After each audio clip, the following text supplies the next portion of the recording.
ꯐꯨꯟꯗ꯭ꯔꯩꯃꯌꯨꯝ ꯖꯨꯕꯦꯗꯥꯕꯨ ꯊꯥꯒꯠꯄ ꯐꯣꯡꯗꯣꯛꯆꯔꯤ ꯅꯨꯡꯁꯪꯅ ꯃꯇꯝ ꯁꯥꯡꯅ ꯅꯥꯕ ꯆꯤꯛꯄ ꯄꯣꯝꯕ ꯈꯣꯡ ꯍꯥꯝꯕ ꯌꯥꯗꯕ ꯏ ꯇꯥꯕ ꯈꯣꯡ ꯇꯣꯏꯅ ꯍꯥꯝꯅꯤꯡ ꯇꯧꯕ ꯍꯥꯝꯕ ꯌꯥꯗꯕ ꯈ꯭ꯋꯥꯡ ꯅꯥꯕ ꯂꯦꯡꯕ ꯅꯥꯕ ꯈꯨꯗꯤꯡꯃꯛ ꯑꯗꯨ ꯍꯤꯗꯥꯛ ꯑꯃꯨꯛꯇꯪ ꯊꯛꯄꯗ ꯄꯨꯡꯐ ꯐꯔꯦ ꯍꯥꯏꯅ ꯗꯥꯏꯃꯟ ꯔꯦꯗꯤꯑꯣꯒꯤ ꯃꯇꯦꯡ ꯂꯧꯔꯒ ꯃꯦꯗꯥꯝꯕꯨ ꯍꯟꯅ ꯊꯥꯒꯠꯄ ꯐꯣꯡꯗꯣꯛꯆꯔꯤ ꯊꯥꯒꯠꯄ ꯐꯣꯡꯗꯣꯛꯆꯔꯤꯕ ꯈꯨꯟꯗ꯭ꯔꯥꯛꯄꯝ ꯁꯨꯔꯦꯟꯗ꯭ꯔ ꯁꯤꯡ ꯈꯥꯡꯉꯕꯣꯛ ꯃꯩꯁꯅꯥꯝ ꯂꯩꯀꯥꯏ ꯊꯥꯒꯠꯄ ꯐꯣꯡꯗꯣꯛꯆꯔꯤꯕ ꯇꯣꯝꯕ ꯊꯧꯕꯥꯜ ꯀ꯭ꯌꯥꯝ ꯂꯩꯇꯥꯟ ꯄꯣꯛꯄꯤ ꯊꯥꯒꯠꯄ ꯐꯣꯡꯗꯣꯛꯆꯔꯤꯕ ꯁꯨꯁꯤꯂꯥ ꯂꯝꯖꯥꯎ ꯑꯋꯥꯡ ꯂꯩꯀꯥꯏ ꯊꯥꯒꯠꯄ ꯐꯣꯡꯗꯣꯛꯆꯔꯤꯕ ꯁꯂꯤꯃꯥ ꯃꯌꯥꯡ ꯏꯝꯐꯥꯜ ꯕꯦꯡꯒꯨꯟ ꯊꯥꯒꯠꯄ ꯐꯣꯡꯗꯣꯛꯆꯔꯤꯕ ꯅꯤꯡꯊꯧꯖꯝ ꯖꯤꯇꯦꯟ ꯁꯤꯡ ꯈꯟꯅꯕꯤꯌꯨ ꯇꯥꯟꯅꯕꯤꯌꯨ ꯀꯕꯤꯔꯥꯅꯤ ꯐꯨꯟꯗ꯭ꯔꯩꯃꯌꯨꯝ ꯖꯨꯕꯦꯗꯥ ꯕꯦꯡꯒꯨꯟ ꯃꯈꯥ ꯃꯦꯟ ꯔꯣꯗ ꯑꯀꯨꯞꯄ ꯃꯔꯣꯜꯒꯤꯗꯃꯛ ꯀꯣꯟꯇꯦꯛ ꯅꯝꯕꯔ ꯄꯤꯖꯔꯤ 9402783274 ꯑꯃꯨꯛꯇꯪ ꯍꯟꯅ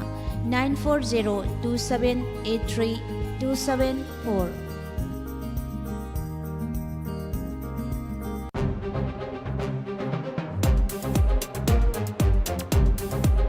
Good morning, Diamond. Good morning. Good morning. Good morning. Good morning, Diamond. Good morning. Good morning, Diamond.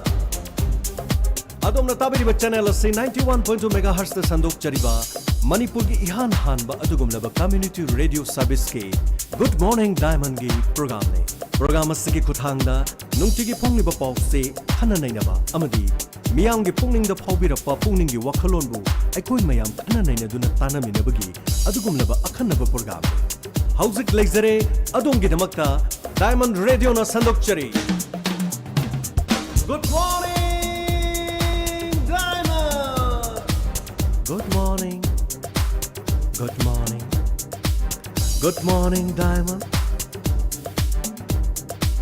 Good morning.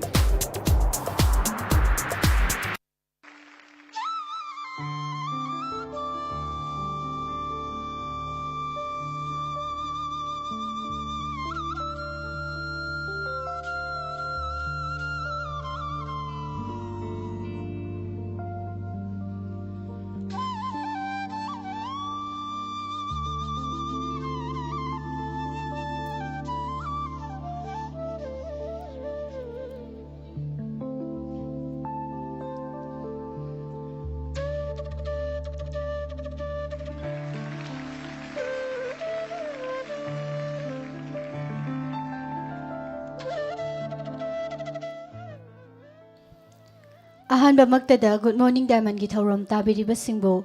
ꯄꯨꯁꯄꯔꯥꯅꯤ ꯂꯥꯏꯁ꯭ꯔꯝꯅ ꯇꯔꯥꯝꯅ ꯑꯣꯛꯆꯔꯤ ꯍꯧꯖꯤꯛ ꯅꯨꯡꯇꯤꯒꯤ ꯐꯣꯡꯂꯤꯕ ꯄꯥꯎꯆꯦꯁꯤꯡꯗꯒꯤ ꯂꯧꯊꯣꯛꯆꯕ ꯃꯔꯨꯑꯣꯏꯕ ꯄꯥꯎꯁꯤꯡ ꯃꯤꯌꯥꯝꯗ ꯄꯤꯖꯔꯤ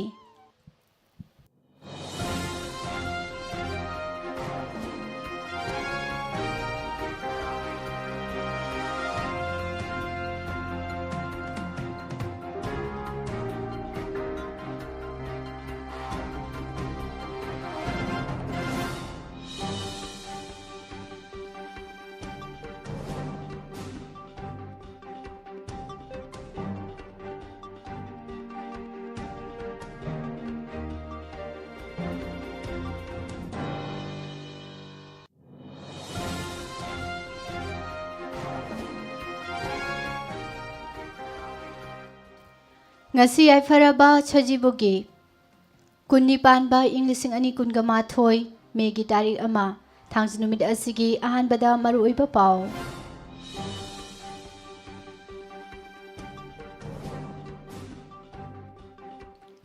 lukhosai zau yauna mioi taret equit tawkhiba judgment amasung order appeal file tawbada ayaba pibiu haiba player high court na dismiss tawkhre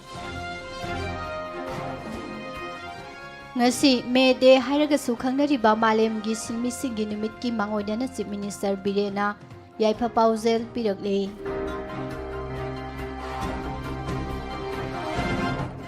Vaccine thungladabana sahi 95 gi makhada laiba Manipuri miyam ngasi tika kaploi dore haire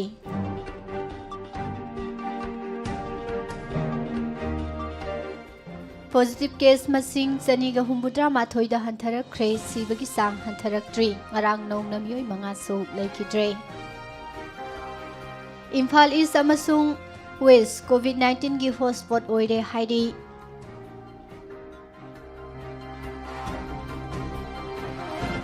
RDNPR gi lupa crore samriga marifu manga gi senfam thadokre. First MR da COVID control room hangkre IAS officer anina mateng pangatauri.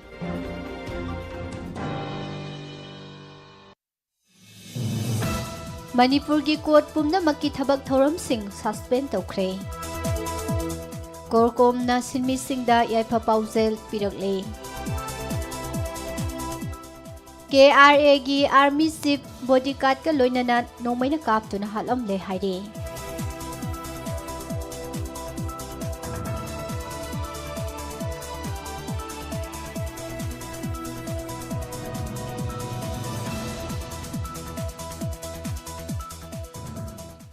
Kemdo maukat lambi mina sana bayaba lambi ama oihogdre haiba wafam amasu phongdorakle.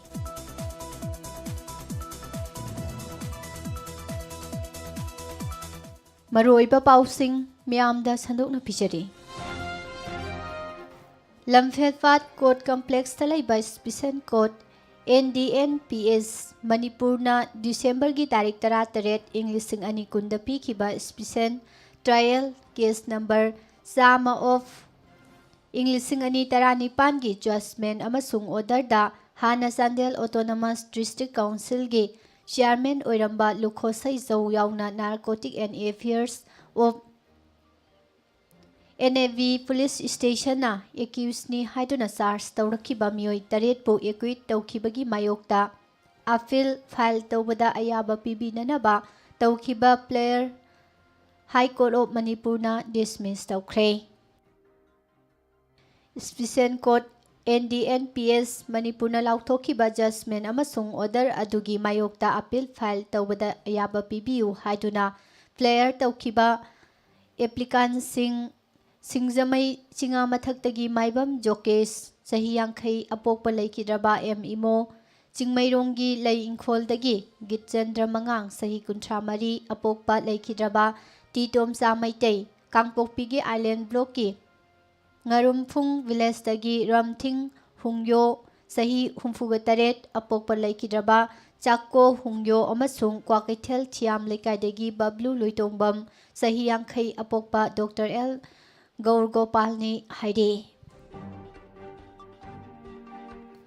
Ngasi May Day hairagasu khangnariba Malem gi sinmisingi numitki mangoinana Chief Minister N Birena yaipa pausel pirakle. Mahaki pausel sina numit asi worker amasung sinmisingna hotnajakhiba pumnamakpu ningsingduna pangthokadaba thauramni haiki. Adungai kumja Englising amachanipan marifugatarukta aran balengak longi mayokta sinmising amato ina punsinaduna haurakibani. Makhoina makhoigi right sing talakkibadagi mai pakiduna nongmada pung nipan thabak sunanabagi matam phangkibani haiki. Nahanung tilfung mangaga minute kuntra mangarom tarakpada senapati gi all road talaiba Taylor amagi Miyoi ama sakhangdaba miyoi singna court ama tunanabagidamag measurement lawbiu haiduna mahakki dealer dagi puthokraba matung angauba machugi indigo car amada namduna hapjilaga faduna pukre haide. Phakriba miyoi asigi maming MD Umar Kawi masagi sahi kuntraga mangarom sure Yaripok Phauden Lekaidagini mahak senapatigi new fashion dealer da thabak suba yawba miyoi ni haide. Thaudok asigi matangda Naga People's Organization, Senapati District Students Association, Senapati District Women's Association na thadorokiba serol amada akanba maungda kandem tawrakpaga loinana mahak putek takaidana thadoroktrabadi khongjang sing sangsilagani. MD Umar mayum makai panduna masanupa ama lairaba miyoi ni haire.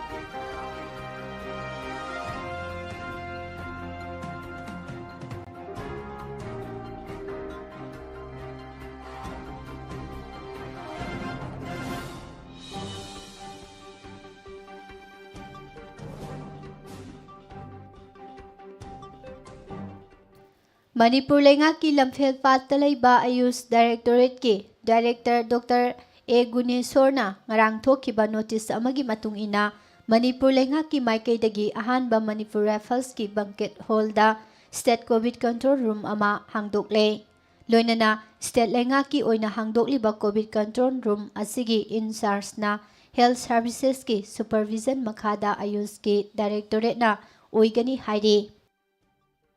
Control Room asigi matangda Principal Secretary Health Family Welfare amasung Ayush ki advice matung ina thengkhang anirakta Ayush Directorate amasung Health Directorate ki thaudang loriba officials singa mifam pangthoktuna khanaraba matungda nauna fast MR da hangdokliba State COVID Control Room asina mayok narakpa athuba thabak sing amasung mathau taba thabak singda mateng pangnabagidama team ama semle. Hariba team asigi chairman na Ayush ki Director Dr. A. Gunesor na oigani. Mahangna Control Room asigi ayuk pung mga dagi nungthil pung mga faubagi. Manungda overall supervision taubaga loinana monitoring gi thabak sing pangthokani.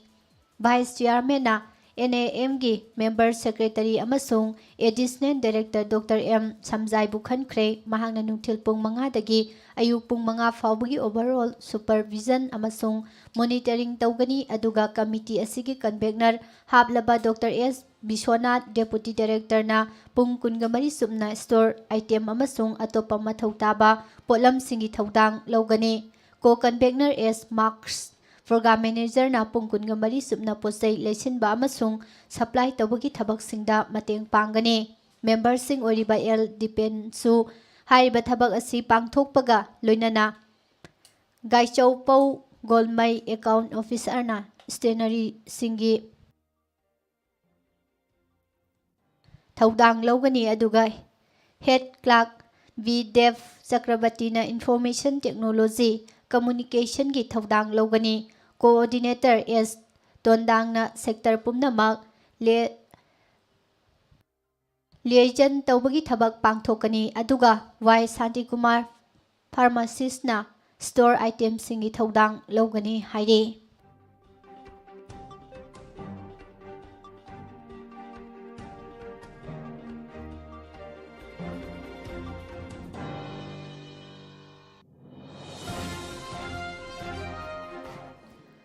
Rural Development and Panchayati Raj ki Commissioner Nidhi Kesarwani na ngarang thokiba order amagi matung ina loisang asigi MG Narega gi State Employment Guarantee Fund gi damak lupa crore samriga marifu mga lakh yangkhai lising humudra ga mga gi senfam administrative approval amasung expenditure sanction taure hairi senfam asi financial year Inglising ani kun ga mathoy gi waste material amasung administrative component gi damak pirakhiba ani suba central existence ki manungdagi ahanba installment gi senfam ni hairi.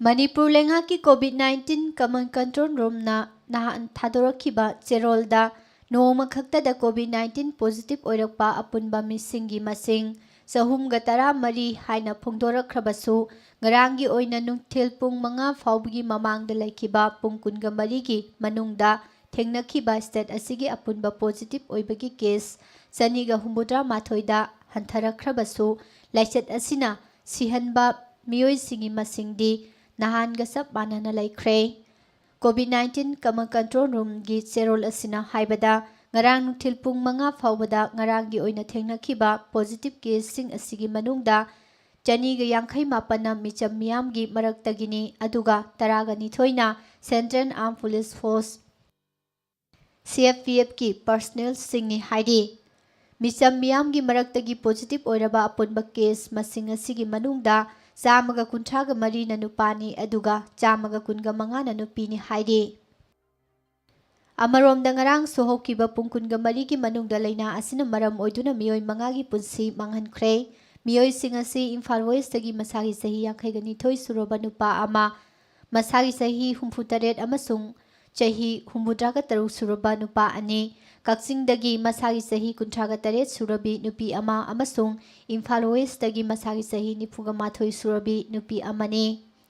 ꯍꯥꯏꯔꯤꯕ ꯃꯤꯑꯣꯏꯁꯤꯡ ꯑꯁꯤ ꯃꯊꯪꯁꯤꯅ ꯔꯥꯖ ꯃꯦꯗꯤꯁꯤꯇꯤꯗ ꯑꯃ, ꯖꯦꯝꯅꯤꯝꯁꯇ ꯑꯃ ꯑꯃꯁꯨꯡ ꯔꯤꯝꯁꯇ 3 ꯂꯩꯈꯤꯗꯕꯅꯤ꯫ ꯉꯔꯥꯡ ꯂꯩꯈꯤꯗꯕ ꯃꯤꯑꯣꯏ 5 ꯑꯁꯤ ꯊꯥꯔꯒ ꯃꯅꯤꯄꯨꯔꯒꯤ ꯇꯣꯉꯥꯟ ꯇꯣꯉꯥꯟꯕ ꯂꯥꯏꯌꯦꯡꯁꯪꯁꯤꯡꯗ ꯂꯩꯅꯥ ꯂꯥꯏꯆꯠ ꯑꯁꯤꯅ ꯂꯩꯈꯤꯗꯕ ꯑꯄꯨꯟꯕ ꯃꯤꯁꯤꯡꯒꯤ ꯃꯁꯤꯡ 100 ꯁꯨꯈ꯭ꯔꯦ꯫ ꯑꯗꯨꯝ ꯑꯣꯏꯅꯃꯛ ꯃꯅꯤꯄꯨꯔ ꯔꯥꯏꯐꯜꯁꯀꯤ ꯖꯃꯥꯗꯥꯔ ꯑꯃꯁꯨ ꯅꯍꯥꯟ ꯒꯧꯍꯥꯇꯤ ꯃꯦꯗꯤꯀꯦꯜ ꯀꯣꯂꯦꯖ ꯑꯦꯟ ꯍꯣꯁꯄꯤꯇꯥꯜꯗ ꯂꯩꯈꯤꯗꯕꯅꯤ꯫ ꯃꯅꯤꯄꯨꯔꯗꯁꯨ ꯀꯣꯚꯤꯗ-19 ꯁꯦꯀꯦꯟꯗ ꯋꯦꯕꯀꯤ ꯈꯨꯗꯣꯡꯊꯤꯕꯁꯤꯡ ꯃꯥꯌꯣꯛꯅꯔꯛꯂꯤꯕ ꯑꯁꯤꯒꯤ ꯌꯦꯡꯂꯗꯨꯅ ꯍꯧꯖꯤꯛ ꯆꯠꯊꯔꯤꯕ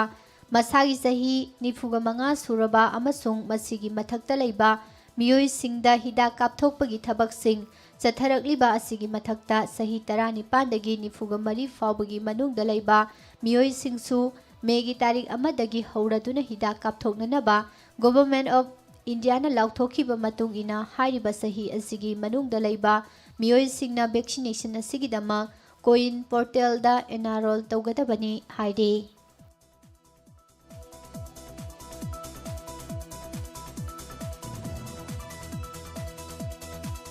ꯃꯅꯤꯄꯨꯔ ꯂꯩꯉꯥꯛꯀꯤ ꯃꯥꯏꯀꯩꯗꯒꯤ ꯅꯍꯥꯟ ꯊꯣꯛꯈꯤꯕ ꯑꯣꯔꯗꯔ ꯑꯃꯅ ꯒ꯭ꯔꯦꯇꯔ ꯏꯝꯐꯥꯜꯒꯤ ꯃꯐꯝ ꯄꯨꯝꯅꯃꯛꯄꯨ ꯀꯣꯟꯇꯦꯟꯃꯦꯟꯠ ꯖꯣꯟ ꯑꯣꯏꯔꯦ ꯍꯥꯏꯗꯨꯅ ꯂꯥꯎꯊꯣꯛꯇꯨꯅ ꯑꯀꯛꯅꯕ ꯁꯤꯟꯐꯝ ꯈꯔꯒꯤ ꯃꯤꯑꯣꯏꯁꯤꯡ ꯅꯠꯇꯅ ꯆꯠꯊꯣꯛ ꯆꯠꯁꯤꯟ ꯇꯧꯕꯁꯤꯡ ꯊꯤꯡꯖꯤꯟꯈꯤꯕꯒ ꯏꯔꯣꯏꯅꯅ ꯍꯥꯏ ꯀꯣꯔꯠ ꯑꯣꯐ ꯃꯅꯤꯄꯨꯔꯒꯤ ꯃꯍꯧꯁꯥꯒꯤ ꯊꯕꯛ ꯊꯧꯔꯝꯁꯤꯡ ꯑꯃꯁꯨꯡ ꯚꯤꯗꯤꯑꯣ ꯀꯟꯐꯔꯦꯟꯁꯤꯡꯒꯤ ꯈꯨꯠꯊꯥꯡꯗ ꯆꯠꯊꯔꯛꯂꯤꯕ ꯀꯦꯁꯁꯤꯡꯒꯤ ꯍꯤꯌꯥꯔꯤꯡ ꯄꯨꯝꯅꯃꯛ ꯁꯁꯄꯦꯟ ꯇꯧꯈ꯭ꯔꯦ꯫ ꯂꯣꯏꯅꯅ ꯍꯥꯏꯔꯤꯕ ꯁꯁꯄꯦꯟꯁꯟ ꯑꯁꯤ ꯃꯊꯪ ꯊꯥꯒꯤ ꯇꯥꯔꯤꯛ 3ꯗꯒꯤꯅ 3 ꯐꯥꯎꯕ ꯆꯠꯊꯈꯤꯒꯅꯤ ꯍꯥꯏꯔꯤ꯫ ꯀꯣꯔꯠ ꯑꯁꯤꯒꯤ ꯔꯦꯖꯤꯁꯇ꯭ꯔꯥꯔ ꯖꯦꯅꯔꯦꯜ ꯒꯣꯜꯃꯩ ꯒꯥꯏꯐꯨꯟ ꯁꯤꯜꯂꯨꯅ ꯊꯣꯛꯈꯤꯕ ꯅꯣꯇꯤꯐꯤꯀꯦꯁꯟ ꯅꯝꯕꯔ 108ꯒꯤ ꯃꯇꯨꯡ ꯏꯟꯅ ꯀꯣꯔꯠ ꯑꯁꯤꯒꯤ ꯊꯕꯛ ꯊꯧꯔꯝꯁꯤꯡ ꯁꯁꯄꯦꯟ ꯇꯧꯕꯒꯤ ꯅꯣꯇꯤꯐꯤꯀꯦꯁꯟ ꯑꯁꯤ ꯆꯤꯐ ꯖꯁꯇꯤꯁꯅ ꯑꯇꯣꯞꯄ ꯖꯁꯇꯤꯁꯁꯤꯡꯒ ꯇꯥꯟꯅꯔꯕ ꯃꯇꯨꯡꯗ ꯄꯤꯔꯛꯈꯤꯕ ꯗꯤꯔꯦꯛꯁꯟꯒꯤ ꯃꯇꯨꯡ ꯏꯟꯅ ꯂꯧꯈꯠꯄꯅꯤ ꯍꯥꯏꯔꯤ꯫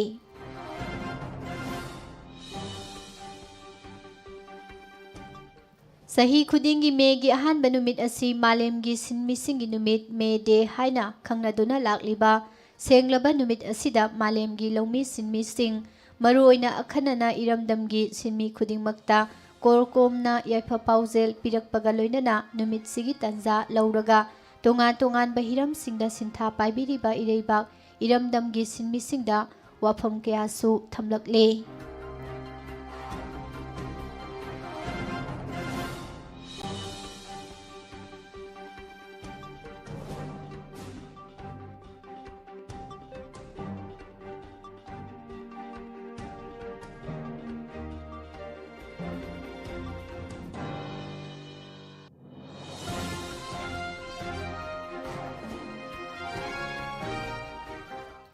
ꯃꯅꯤꯄꯨꯔ ꯑꯃꯁꯨꯡ ꯏꯟꯗꯤꯌꯥ ꯂꯩꯉꯥꯛꯀ ꯁꯁꯄꯦꯟꯁꯟ ꯑꯣꯐ ꯑꯣꯄꯔꯦꯁꯟꯁ ꯁꯨꯒꯤ ꯑꯌꯥꯕ ꯊꯝꯅꯔꯤꯕ ꯀꯨꯀꯤ ꯔꯦꯚꯣꯂꯨꯁꯅꯔꯤ ꯑꯥꯔꯃꯤ (KRA)ꯒꯤ ꯑꯥꯔꯃꯤ ꯆꯤꯐ ꯑꯃꯁꯨꯡ ꯃꯍꯥꯛꯀꯤ ꯕꯣꯗꯤꯒꯥꯔꯗꯄꯨ ꯅꯍꯥꯟ ꯅꯨꯃꯤꯗꯥꯡ ꯄꯨꯡ 10:30 ꯇꯥꯔꯛꯄꯗ ꯃꯁꯛ ꯈꯪꯗꯕ ꯃꯤꯑꯣꯏꯁꯤꯡꯅ ꯁꯥꯏꯀꯨꯜ ꯄꯨꯂꯤꯁ ꯁ꯭ꯇꯦꯁꯟꯒꯤ ꯂꯨꯡꯇꯤꯟ ꯚꯤꯂꯦꯖꯗ ꯂꯩꯕ ꯃꯍꯥꯛꯀꯤ ꯃꯌꯨꯝꯗ ꯅꯣꯡꯃꯩꯅ ꯀꯥꯞꯇꯨꯅ ꯍꯥꯠꯂꯝꯂꯦ꯫ ꯂꯩꯈꯤꯗ꯭ꯔꯕ KRA ꯒꯤ ꯑꯥꯔꯃꯤ ꯆꯤꯐ ꯑꯁꯤꯒꯤ ꯃꯃꯤꯡ ꯖꯥꯡꯒꯤꯜ ꯑꯦꯂꯥꯏꯁ ꯖꯦꯠꯂꯤ ꯕꯥꯏꯇꯦ ꯆꯍꯤ 90, ꯑꯄꯣꯛꯄ ꯇꯣꯡꯄꯥꯎ ꯕꯥꯏꯇꯦ ꯀꯧꯏ, ꯑꯗꯨꯒ ꯃꯍꯥꯛꯀꯤ ꯄꯔꯁꯣꯅꯦꯜ ꯕꯣꯗꯤꯒꯥꯔꯗ ꯑꯁꯤꯒꯤ ꯃꯃꯤꯡꯅ ꯂꯝꯒꯤꯂꯦꯟ ꯍꯟꯁꯤꯡ ꯆꯍꯤ 10, ꯑꯄꯣꯛꯄ ꯍꯦꯂꯥꯟ ꯍꯪꯁꯤꯡ ꯀꯧꯏ, ꯇꯤꯡꯄꯤꯕꯨꯡ ꯚꯤꯂꯦꯖꯗꯒꯤꯅꯤ ꯍꯥꯏꯔꯤ꯫ ꯅꯣꯡꯃꯩ ꯄꯥꯏꯕ ꯁꯛꯈꯪꯗꯕꯁꯤꯡ ꯑꯁꯤꯒꯤ ꯑꯦꯇꯦꯛ ꯑꯁꯤꯗ ꯑꯥꯔꯃꯤ ꯆꯤꯐ ꯑꯁꯤꯒꯤ ꯊꯕꯥꯛ ꯑꯃꯁꯨꯡ ꯄꯨꯛꯇ ꯅꯣꯡꯃꯩ ꯃꯔꯨꯁꯤꯡ ꯄꯥꯟꯕꯒꯤ ꯃꯐꯝꯁꯤꯡ ꯂꯩꯔꯝꯈꯤꯕꯒꯤ ꯃꯊꯛꯇ ꯃꯍꯥꯛꯀꯤ ꯀꯣꯛꯀꯤ ꯁꯔꯨꯛ ꯑꯗꯨꯁꯨ ꯅꯣꯡꯃꯩ ꯃꯔꯨꯅ ꯄꯥꯟꯕꯗꯒꯤ ꯁꯔꯨꯛ ꯈꯔ ꯌꯥꯎꯔꯝꯗ꯭ꯔꯦ, ꯑꯗꯨꯒ ꯃꯍꯥꯛꯀꯤ ꯕꯣꯗꯤꯒꯥꯔꯗ ꯑꯁꯤꯒꯤꯅ ꯄꯨꯛꯀꯤ ꯁꯔꯨꯛꯇ ꯅꯣꯡꯃꯩ ꯃꯔꯨ ꯀꯌꯥꯃꯔꯨꯝ ꯄꯥꯟꯐꯝ ꯂꯩꯔꯝꯈꯤ꯫ ꯊꯧꯗꯣꯛ ꯊꯣꯛꯈ꯭ꯔꯤꯕ ꯂꯨꯡꯇꯤꯟ ꯚꯤꯂꯦꯖ ꯑꯁꯤ ꯀꯥꯡꯄꯣꯛꯄꯤ ꯗꯤꯁꯇ꯭ꯔꯤꯛꯀꯤ ꯁꯕ ꯗꯤꯚꯤꯖꯅꯦꯜ ꯍꯦꯗꯀ꯭ꯋꯥꯔꯇꯔ ꯑꯃ ओइबगा लोइनना साइकुल पुलिस स्टेशन दगी किलोमीटर 13 रोम लापनाना लैबनी KRA गी डेजिग्नेटेड कैंप सु लुंगटिन विलेज असिदगी किलोमीटर खरदमक लापनारगा लैबनी थौदोक असिगी पाव हेक फंगबगा साइकुल पुलिसना 39 सुबा साम राइफल्स अमसुंग CSO सिंगा थौदोक थोकफमदा संसिंदुना थिजिनखी अदुम ओइनमक थौदोक असिगी मतांगदा केस अमा लौखटपा नतना थवोंग अदु कनाना करिगिदमक्ता चथरिबनो हाइबदुगी मतांगदा चप चाना खंगबा ngamdri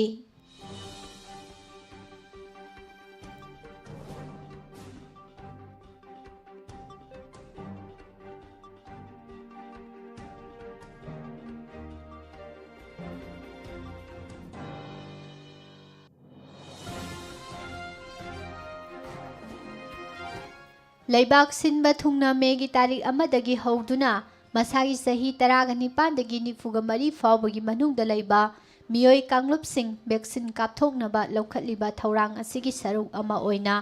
Manipur da su ngasidagi vaccine kapthoknaba laukhatliba khongthang asi vaccine phangdabana maram oiraga hauba ngamdabagi fibamda laire Manipur lengakna Covishield vaccine sariba Serum Institute of India Pune dagi hidak asi leinanabagi damak senfam sing thikhrabasu hauzik hidak sariba company asina hidak tharak tabana ngasidagi haugadoriba vaccine kapagi thabak asi hauba ngamdabagi phibamda lakpani Manipur gi oina sahi 19 dagi nifuga mari fawbagi kanglupta laiba apunba migi masing asi lakh 13 रोम ओइगनी हाइना पांडम थमली हाइबा सही कांगलुप की मियोय लाख 13 असि vaccine कापथोकनबगी दमक हौखिबा April की तारीख 19 दगी हौदुना CoWIN portal अमदी Aarogya Setu application दा registration तौनखरबनी हाइबा मियोय कांगलुप असिगी वैक्सीन कापथोकनबगी दमक मणिपुर लेंगांगना vaccine dose lakh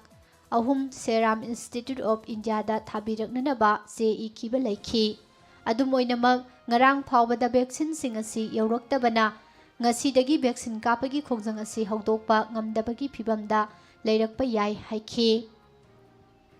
Pawasina makha tana hai vaccine phangdabagi awaba si Manipur khaktagi nate masi leibak sinba thungna megi tarik ama ngasidagi masagi sahi 19 dagi nifuga mari phawbagi manungda laiba miyoi sing asi vaccine kapthokpagi program asi hoba ngamloidabagi phibam laibana state ayambana masigi program asi matam kharagi oina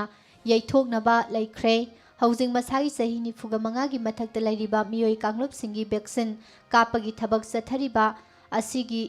oinasu manipurgi oina vaccine gi awatpa lakpa yabagi phibamda laire haire housing fawbada state asigi oina vaccine dose lising marifuga tare rom tamak ngaire state asigi oina sahi nifu mangagi mathakta laiba miyoi kanglup singi oina vaccine kapliba asi nomada dose lising 13 dagi 15 gi sangda kapana housing leiriba vaccine asidagi makha tana tharak trabadi ahanba dose kapkhraga anisuba dose kapkadaba watliba singi oina su hidak watpagi problem lakadauri Amaromda Directorate of Health Services amadi National Health Mission Manipur na thadorokpa serol amagi matung ina masagi sahi 19 dagi nifuga mari phawbagi manungda laiba miyoi kanglup sing vaccine kapnanabagi employment asi vaccine laklaba matungda pirakani haire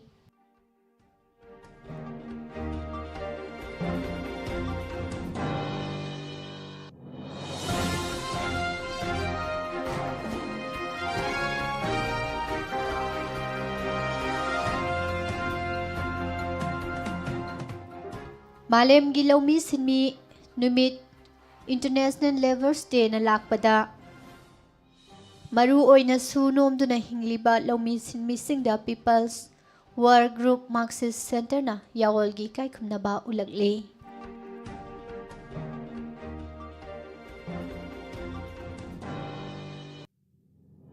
Amaromda Malem gi sinmi singi numit May Day na lakpada National Revolutionary Front Manipur NRFM naso Manipur gi miyam da medegi paujel pirakle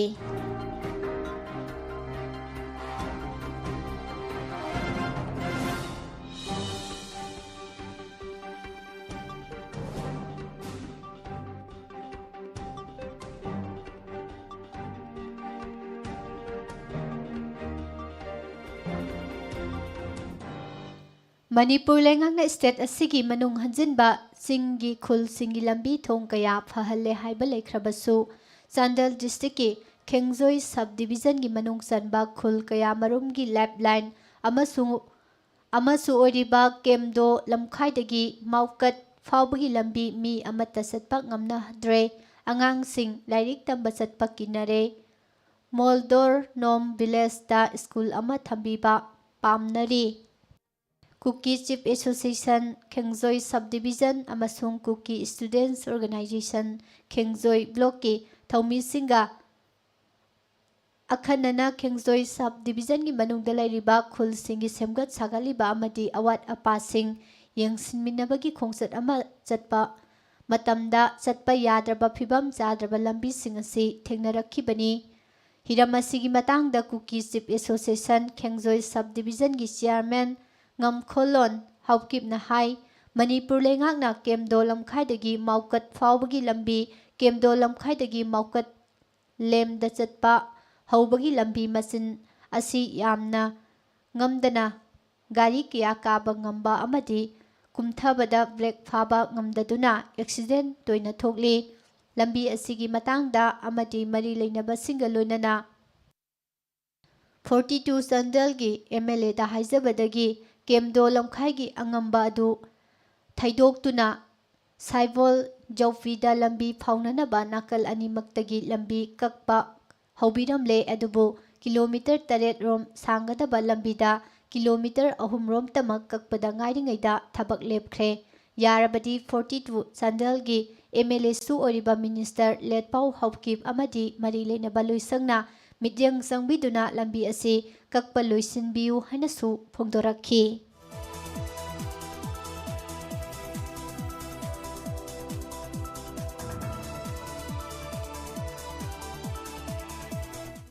ꯃꯥꯂꯦꯝꯒꯤ ꯁꯤꯟꯃꯤꯒꯤ ꯅꯨꯃꯤꯠ ꯃꯦ ꯗꯦꯅ ꯂꯥꯛꯄꯗ ꯃꯅꯤꯄꯨꯔꯒꯤ ꯃꯍꯩꯔꯣꯏꯁꯤꯡꯒꯤ ꯑꯄꯨꯟꯕ ꯂꯨꯞ, Manipur student union MSU ꯌꯥꯎꯅ ꯇꯣꯉꯥꯟ ꯇꯣꯉꯥꯟꯕ ꯂꯨꯞꯁꯤꯡꯅ ꯂꯝꯗꯝ ꯑꯁꯤꯒꯤ ꯁꯤꯟꯃꯤꯁꯤꯡꯒꯤ ꯃꯐꯝꯗ ꯌꯥꯏꯐ ꯄꯥꯎꯖꯦꯜ ꯄꯤꯔꯛꯂꯤ꯫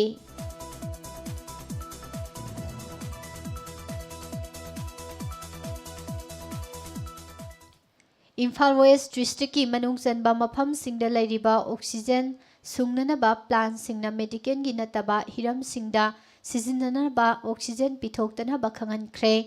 ꯄ꯭ꯂꯥꯟꯠꯁꯤꯡꯅ ꯅꯨꯃꯤꯠ ꯈꯨꯗꯤꯡꯒꯤ ꯄꯨꯊꯣꯛꯂꯤꯕ ꯑꯣꯛꯁꯤꯖꯦꯟꯒꯤ ꯆꯥꯡ ꯑꯃꯗꯤ ꯄꯤꯊꯣꯛꯈꯤꯕ ꯑꯣꯛꯁꯤꯖꯦꯟꯒꯤ ꯆꯥꯡ ꯂꯣꯏꯅꯅ ꯂꯦꯝꯍꯧꯔꯤꯕ ꯑꯣꯛꯁꯤꯖꯦꯟꯒꯤ ꯆꯥꯡ ꯑꯗꯨꯒꯤ ꯃꯔꯤꯛ ꯆꯨꯝꯕ ꯔꯤꯄꯣꯔꯠ ꯄꯤꯈꯠꯂꯛꯅꯅꯕ ꯗꯤꯁꯇ꯭ꯔꯤꯛ ꯃꯦꯖꯤꯁꯇ꯭ꯔꯦꯠ ꯏꯝꯐꯥꯜ ꯋꯦꯁꯅ ꯈꯪꯍꯟꯈ꯭ꯔꯦ ꯍꯥꯏꯔꯤ꯫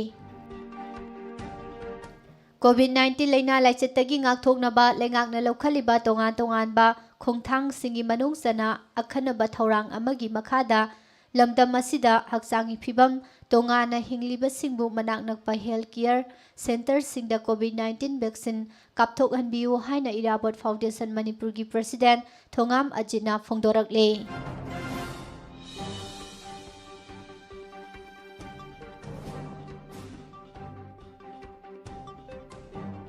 ꯀꯅꯥꯒꯨꯝꯕ ꯂꯩꯕꯥꯛ ꯑꯁꯤꯒꯤ ꯃꯤꯑꯣꯏ ꯑꯃꯅ ꯀꯣꯚꯤꯗ-19ꯒ ꯃꯔꯤ ꯂꯩꯅꯕ ꯅꯨꯡꯉꯥꯏꯇꯕ ꯑꯃꯗꯤ ꯄꯦꯟꯗꯕ ꯋꯥꯐꯝꯁꯤꯡ ꯁꯣꯁꯤꯌꯦꯜ ꯃꯤꯗꯤꯌꯥꯗ ꯐꯣꯡꯗꯣꯛꯄꯗ ꯃꯈꯣꯏꯕꯨ ꯐꯥꯖꯤꯟꯅꯕ ꯍꯣꯠꯅꯔꯕꯗꯤ ꯑꯣꯊꯣꯔꯤꯇꯤꯒꯤ ꯃꯊꯛꯇ ꯀꯟꯇꯦꯝꯞ ꯑꯣꯐ ꯀꯣꯔꯠ ꯂꯧꯈꯠꯀꯅꯤ ꯍꯥꯏꯅ ꯂꯩꯕꯥꯛ ꯑꯁꯤꯒꯤ ꯈ꯭ꯋꯥꯏꯗꯒꯤ ꯋꯥꯡꯕ ꯊꯥꯛꯀꯤ ꯋꯥꯌꯦꯜꯁꯪ ꯑꯣꯏꯔꯤꯕ ꯁꯨꯄ꯭ꯔꯤꯝ ꯀꯣꯔꯠ ꯑꯣꯐ ꯏꯟꯗꯤꯌꯥꯅ ꯐꯣꯡꯗꯣꯛꯈ꯭ꯔꯦ꯫ ꯋꯥꯐꯝ ꯑꯁꯤ ꯇꯣꯉꯥꯟ ꯇꯣꯉꯥꯟꯕ ꯃꯤꯑꯣꯏꯁꯤꯡꯅ ꯁꯣꯁꯤꯌꯦꯜ ꯃꯤꯗꯤꯌꯥꯒꯤ ꯈꯨꯠꯊꯥꯡꯗ ꯑꯣꯛꯁꯤꯖꯦꯟ ꯐꯪꯗꯕ, ꯍꯤꯗꯥꯛ ꯂꯥꯡꯊꯛ ꯐꯪꯗꯕ ꯑꯃꯗꯤ ꯂꯩꯉꯥꯛꯀꯤ ꯊꯧꯔꯥꯡ ꯊꯧꯁꯤꯜꯗ ꯄꯦꯟꯅꯗ꯭ꯔꯗꯨꯅ ꯏꯔꯛꯄ ꯋꯥꯀꯠꯁꯤꯡꯒ ꯃꯔꯤ ꯂꯩꯅꯅ ꯀꯣꯔꯠ ꯑꯁꯤꯅ ꯁꯨ ꯃꯣꯇꯣ ꯀꯦꯁ ꯑꯃ ꯂꯧꯈꯠꯂꯕ ꯃꯇꯨꯡ ꯀꯣꯔꯠ ꯑꯁꯤꯅ ꯖꯁꯇꯤꯁ DI ꯆꯟꯗ꯭ꯔꯆꯨꯗ, ꯅꯥꯒꯦꯁ꯭ꯋꯔ ꯔꯥꯎ ꯑꯃꯗꯤ S ꯔꯕꯤꯟꯗ꯭ꯔ ꯚꯥꯠꯀꯤ ꯕꯦꯟꯆꯅ ꯍꯤꯌꯥꯔꯤꯡ ꯆꯠꯊꯔꯕ ꯃꯇꯨꯡꯗ ꯂꯥꯎꯊꯣꯛꯈꯤꯕꯅꯤ꯫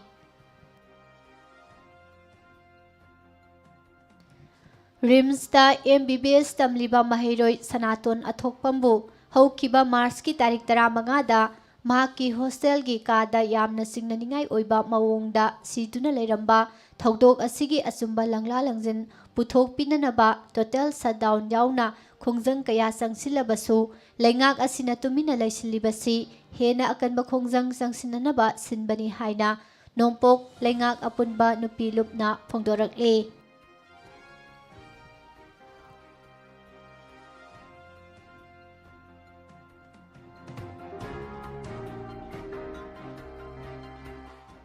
Handak Manipur government order ama thoktuna changdaba yadraba pot kharagi lepkiba mamal sing adu government leptringaida leiramba mamalna lupa tarakul hena hongba thengnare lepliba mamal sing asi karamna leplibano haibado miyamna amasung lamlakta dukan phamliba miyoi singna ngakna thokle haina consumer club manipur na thadorakpa cherol amada phongdorakli cherol asigi matung ina handa government lepliba pot ki mamal sing asiga CAFNPD gi report amasung market intelligence na loba rate ka su khenare karambana sumgadoribano haibado khanbada awaba oire potsai gi mamal lepa matamda su package commodities eki matung ina karamna pek taugadage karamba potna kilogram kaya kaya hapa yabage kilogram kaya kaya na package singno haibana singba yengduna lepkadabani handa government na essential commodities eki makhada lepkhriba ayamba pot chai singda ata moida yaudana kilogram jamana khujing oiraga lepa thengnai masi tawpham thokte magi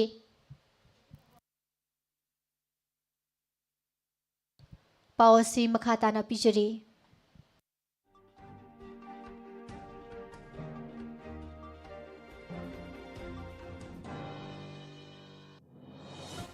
magi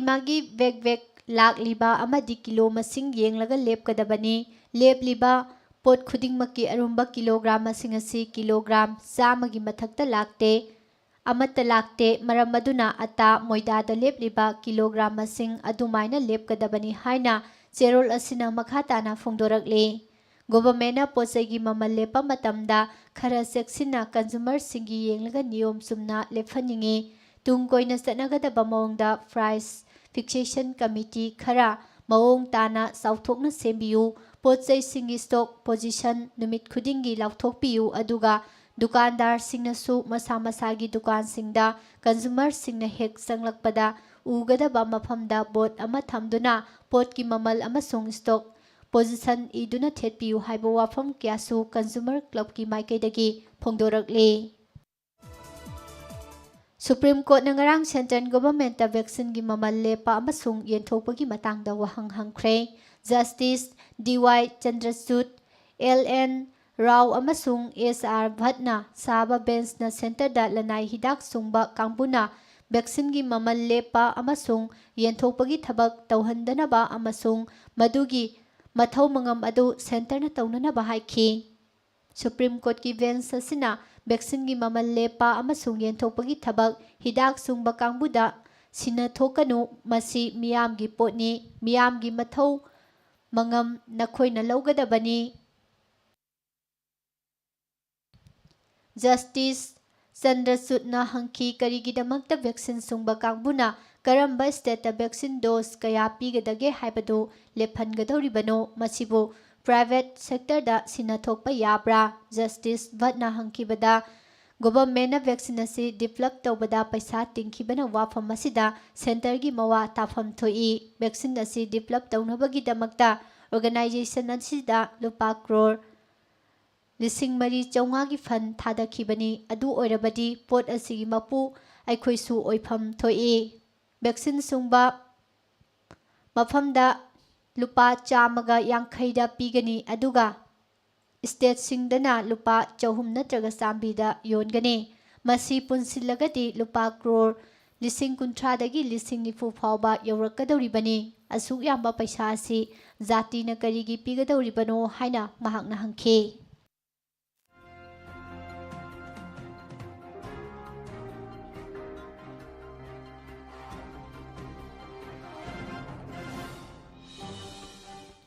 Sagolban Assembly Constituency gi miyosing COVID-19 vaccine kapthongnaba ACSC gi MLA RK Imogi mijeng makhada Sagolban Constituency Progressive Committee na ngarang Sagolban Bijoy Gobindada Temporary Primary Health Center branch ama hangdokkhre hiramasiga mari leinana Sagolban Assembly Constituency gi MLA RK Imona haiki Manipur yauna leibak asida COVID-19 gi positive case leptana hengalakliba asibu thengnanaba lengak asina saksin thorang kaya ama lokhalli laichet asina leptana sandorakpana mafam kyada containment zone lauthokpa asiga loinana ꯃꯤꯌꯥꯝꯅ ꯂꯥꯏꯆꯠ ꯑꯁꯤꯗꯒꯤ ꯉꯥꯛꯊꯣꯛꯅꯕ ꯂꯩꯉꯥꯛꯅ ꯄꯤꯔꯤꯕ SOPꯁꯤꯡ ꯉꯥꯛꯅ ꯆꯠꯃꯤꯟꯅꯕꯒꯤ ꯇꯉꯥꯏꯐꯗꯕ ꯂꯩ ꯂꯣꯏꯅꯅ ꯚꯦꯛꯁꯤꯟ ꯀꯥꯞꯊꯣꯛꯄꯅ ꯂꯩꯅꯥ ꯂꯥꯏꯆꯠ ꯑꯁꯤꯗꯒꯤ ꯉꯥꯛꯊꯣꯛꯅꯕ ꯑꯃꯠꯇ ꯉꯥꯏꯔꯕ ꯄꯥꯝꯕꯩ ꯑꯣꯏꯒꯅꯤ ꯍꯥꯏꯈꯤ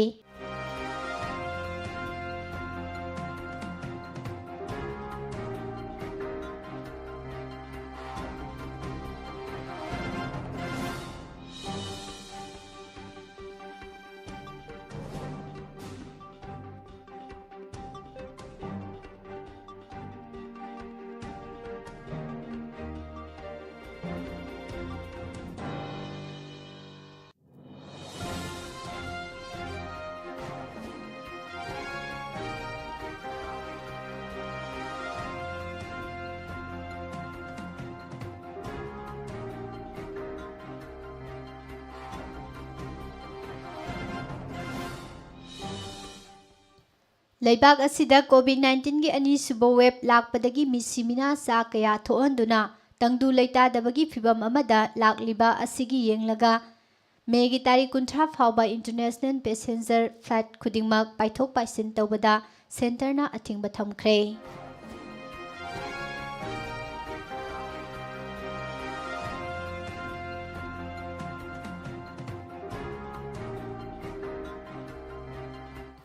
ꯏꯝꯐꯥꯜ ꯄꯨꯂꯤꯁ ꯁ꯭ꯇꯦꯁꯟꯅ ꯆꯍꯤ 9ꯂꯣꯝꯒꯤ ꯃꯃꯥꯡꯗ ꯔꯦꯖꯤꯁꯇꯥꯔ ꯇꯧꯗꯨꯅ ꯂꯧꯈꯠꯈꯤꯕ ꯀꯦꯁ ꯑꯃ ꯑꯃꯨꯛ ꯍꯟꯅ ꯍꯤꯡꯒꯠꯍꯟꯅꯕꯒꯤꯗꯃꯛ ꯆꯤꯐ ꯖꯨꯗꯤꯁꯤꯌꯦꯜ ꯃꯦꯖꯤꯁꯇ꯭ꯔꯦꯠ ꯏꯝꯐꯥꯜ ꯋꯦꯁꯅ ꯑꯣꯒꯁꯀꯤ ꯇꯥꯔꯤꯛ 21, ꯏꯪ 2020ꯗ ꯄꯤꯈꯤꯕ ꯑꯣꯔꯗꯔ ꯑꯗꯨꯕꯨ ꯆꯠꯅꯍꯟꯕꯤꯒꯅꯨ ꯍꯥꯏꯗꯨꯅ ꯃꯅꯤꯄꯨꯔ ꯄꯨꯂꯤꯁ ꯗꯤꯄꯥꯔꯠꯃꯦꯟꯠꯀꯤ MPS ꯑꯣꯐꯤꯁꯥꯔ ꯊꯧꯅꯥꯎꯖꯝ ꯕ꯭ꯔꯤꯟꯗꯥ ꯃꯁꯥꯃꯛꯅ ꯍꯥꯏ ꯀꯣꯔꯠ ꯑꯣꯐ ꯃꯅꯤꯄꯨꯔꯗ ꯐꯥꯏꯜ ꯇꯧꯔꯛꯈꯤꯕ ꯀ꯭ꯔꯤꯃꯤꯅꯦꯜ ꯄꯤꯇꯤꯁꯟ ꯅꯝꯕꯔ 22/2020 ꯀꯣꯔꯠ ꯑꯁꯤꯅ ꯗꯤꯁꯃꯤꯁ ꯇꯧꯈ꯭ꯔꯦ ꯉꯔꯥꯡ ꯅꯨꯃꯤꯗꯥꯡ ꯄꯨꯡ 7:30 ꯇꯥꯕ ꯃꯇꯝꯗ ꯀꯩꯁꯥꯝꯄꯥꯠ ꯖꯦꯂꯔ ꯂꯩꯔꯛꯇ ꯅꯨꯄꯤ ꯑꯃ ꯅꯨꯃꯤꯗꯥꯡꯒꯤ ꯆꯥꯛ ꯇꯣꯛꯂꯒ ꯋꯥꯀꯤꯡ ꯊꯣꯛꯂꯛꯄꯗ ꯈꯪꯍꯧꯗꯅ ꯌꯨꯝꯒꯤ ꯀꯣꯟꯊꯣꯡ ꯃꯌꯥꯗ ꯂꯦꯛꯊꯔꯛꯄꯗꯒꯤ ꯂꯥꯏꯀꯠꯅꯅꯕ ꯔꯤꯝꯁꯇ ꯄꯨꯈꯠꯄꯒꯤ ꯂꯝꯕꯤꯗ ꯂꯩꯈꯤꯗ꯭ꯔꯦ ꯅꯨꯄꯤ ꯑꯁꯤꯒꯤ ꯃꯃꯤꯡ ꯈꯨꯝꯕꯣꯡꯃꯌꯨꯝ ꯅꯤꯡꯉꯣꯜ ꯕꯩꯒꯕꯇꯤ ꯆꯍꯤ 65 ꯃꯍꯥꯛ ꯀꯩꯁꯥꯝꯄꯥꯠ ꯖꯦꯂꯔ ꯂꯩꯔꯛꯇ ꯂꯩꯕ ꯑꯁꯥꯟꯕ ꯌꯨꯝ ꯑꯃꯗ ꯂꯩꯕꯅꯤ ꯃꯤꯌꯥꯝꯅꯗꯤ ꯃꯍꯥꯛ ꯀꯣꯚꯤꯗ-19 ꯄꯣꯖꯤꯇꯤꯚ ꯑꯣꯏꯕꯗꯒꯤ ꯁꯤꯕ ꯑꯣꯏꯔꯝꯒꯅꯤ ꯍꯥꯏꯅ ꯆꯤꯡꯅꯈꯤ ꯑꯗꯨꯕꯨ ꯃꯍꯥꯛ ꯈꯨꯗꯛꯇ ꯇꯦꯁ ꯇꯧꯕꯗ ꯀꯣꯚꯤꯗ-19 ꯅꯦꯒꯦꯇꯤꯚ ꯑꯣꯏꯈꯤ ꯍꯥꯏꯔꯤ ꯃꯍꯥꯛ ꯑꯁꯤ ꯍꯥꯔꯠ ꯑꯦꯇꯦꯛ ꯇꯧꯕꯗ ꯂꯩꯈꯤꯗꯕ ꯑꯣꯏꯒꯅꯤ ꯍꯥꯏꯅ ꯃꯤꯌꯥꯝꯅ ꯊꯥꯖꯅꯔꯤ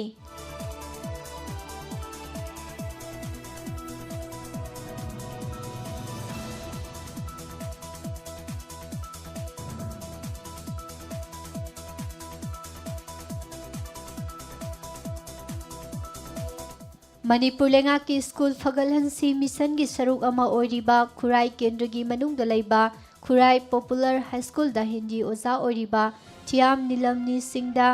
MVLA ꯇ꯭ꯔꯁꯠ ꯃꯨꯝꯕꯥꯏꯅ jewel of India excellence award 2021 ꯄꯤꯔꯛꯄꯗ Tinsid road youth sports and cultural association Khurai ꯅꯤꯡꯊꯧꯕꯨꯡꯅ ꯍꯔꯥꯎ ꯇꯌꯥꯝꯕꯒ ꯂꯣꯏꯅꯅ ꯑꯆꯝꯕ ꯑꯣꯛꯄꯒꯤ ꯊꯧꯔꯝ ꯑꯃ ꯋꯥꯏꯈꯣꯝ ꯖꯤꯕꯟꯅ ꯄ꯭ꯔꯁꯤꯗꯦꯟꯠ ꯊꯤꯡꯕꯥꯏꯖꯝ ꯁꯥꯃꯨꯉꯧ ꯁꯤꯡꯅ ꯆꯤꯐ ꯒꯦꯁꯠ ꯀꯩꯁꯥꯝ ꯀꯨꯟꯖꯥ ꯑꯃꯗꯤ ꯃꯟꯗꯤꯡꯕꯝ ꯏꯕꯣꯝꯆꯥꯅ ꯒꯦꯁꯠ ꯑꯣꯐ ꯑꯣꯅꯔꯁꯤꯡ ꯑꯣꯏꯗꯨꯅ ꯄꯥꯡꯊꯣꯛꯈ꯭ꯔꯦ ꯑꯦꯋꯥꯔꯗ ꯑꯁꯤ education sports literature art and culture life saver ꯑꯃꯗꯤ ꯑꯇꯩ ꯍꯤꯔꯝ ꯀꯌꯥꯗ ꯀꯠꯊꯣꯛꯄꯒ ꯂꯣꯏꯅꯅ ꯃꯤꯌꯥꯝꯒꯤꯗꯃꯛ ꯑꯋꯥ ꯑꯅꯥ ꯊꯤꯗꯅ ꯊꯕꯛ ꯇꯧꯕꯒꯤꯗꯃꯛ MVLA ꯇ꯭ꯔꯁꯠ ꯃꯨꯝꯕꯥꯏꯅ ꯀꯣꯚꯤꯗ-19ꯅ ꯃꯔꯝ ꯑꯣꯏꯔꯒ ꯑꯣꯟꯂꯥꯏꯟꯒꯤ ꯈꯨꯠꯊꯥꯡꯗ ꯆꯍꯤꯁꯤꯒꯤ ꯃꯥꯔꯆꯀꯤ ꯇꯥꯔꯤꯛ 9ꯗ ꯈꯨꯠꯁꯤꯟꯅꯔꯛꯈꯤꯕꯅꯤ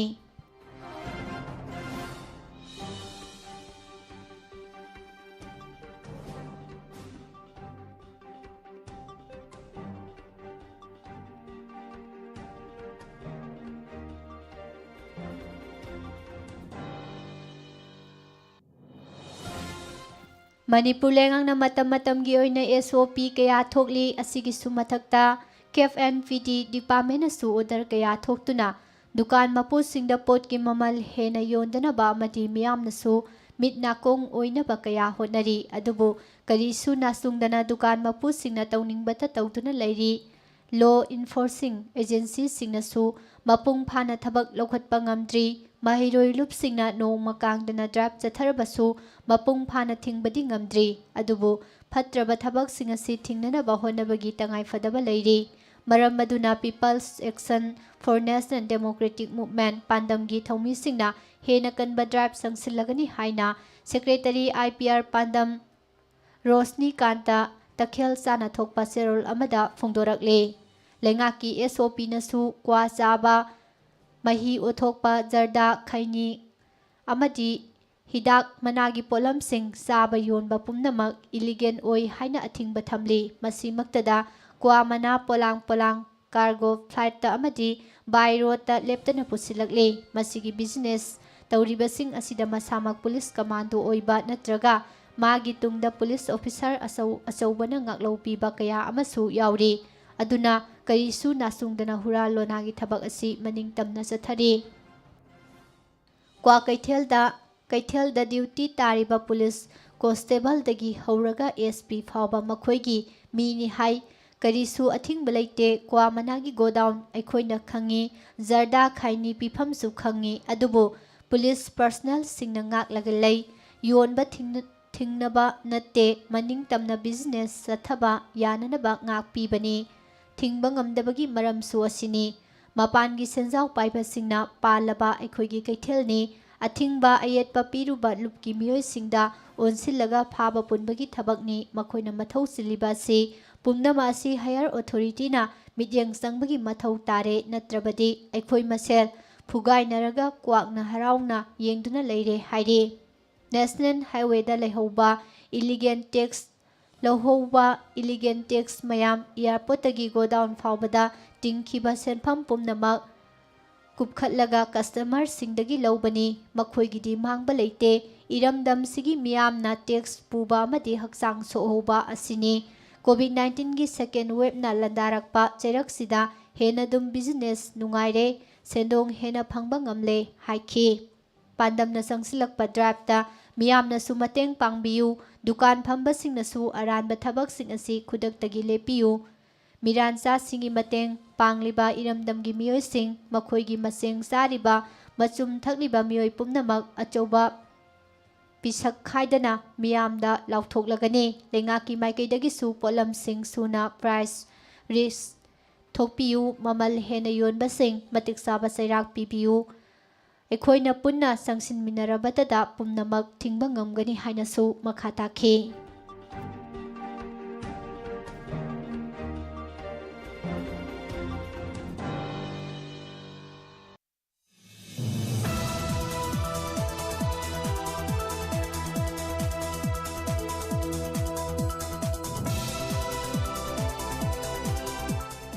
ꯍꯧꯈꯤꯕ ꯅꯨꯃꯤꯠ ꯈꯔꯅꯤ ꯑꯁꯤꯗ ꯀꯣꯚꯤꯗ-19 ꯂꯩꯅꯥ ꯂꯥꯏꯆꯠꯀꯤ ꯐꯤꯚꯝ ꯑꯁꯤ ꯀꯟꯁꯤꯜꯂꯛꯄꯒ ꯂꯣꯏꯅꯅ ꯑꯦꯛꯇꯤꯚ ꯀꯦꯁ ꯑꯃꯁꯨꯡ ꯁꯤꯕ ꯅꯥꯕꯒꯤ ꯃꯁꯤꯡ ꯅꯣꯡꯃ ꯅꯣꯡꯃꯒꯤ ꯍꯦꯟꯒꯠꯂꯛꯂꯦ꯫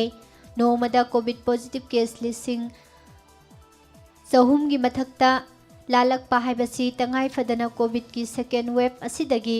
ꯂꯥꯛꯁꯤꯟꯅꯅꯕꯒꯤꯗꯃꯛ ꯁ꯭ꯇꯦꯠ ꯂꯩꯉꯥꯛꯅ ꯂꯧꯈꯠꯐꯝ ꯊꯣꯛꯄ ꯊꯕꯛꯁꯤꯡ ꯄꯥꯏꯈꯠꯅꯅꯕ ꯍꯣꯠꯅꯕꯒ ꯂꯣꯏꯅꯅ ꯃꯤꯌꯥꯝꯅꯁꯨ ꯀꯣꯚꯤꯗ ꯑꯦꯄ꯭ꯔꯣꯄ꯭ꯔꯤꯌꯦꯠ ꯕꯤꯍꯦꯚꯤꯌꯔꯁꯤꯡ ꯁꯨꯡꯁꯣꯏ ꯁꯣꯏꯗꯅ ꯉꯥꯛꯄꯤꯅꯅꯕ ꯄꯤꯄꯜꯁ ꯇꯥꯛꯁ ꯐꯣꯔꯁ ꯀꯣꯚꯤꯗ-19ꯒꯤ ꯃꯥꯏꯀꯩꯗꯒꯤ ꯑꯥꯄꯤꯜ ꯇꯧꯔꯛꯂꯦ꯫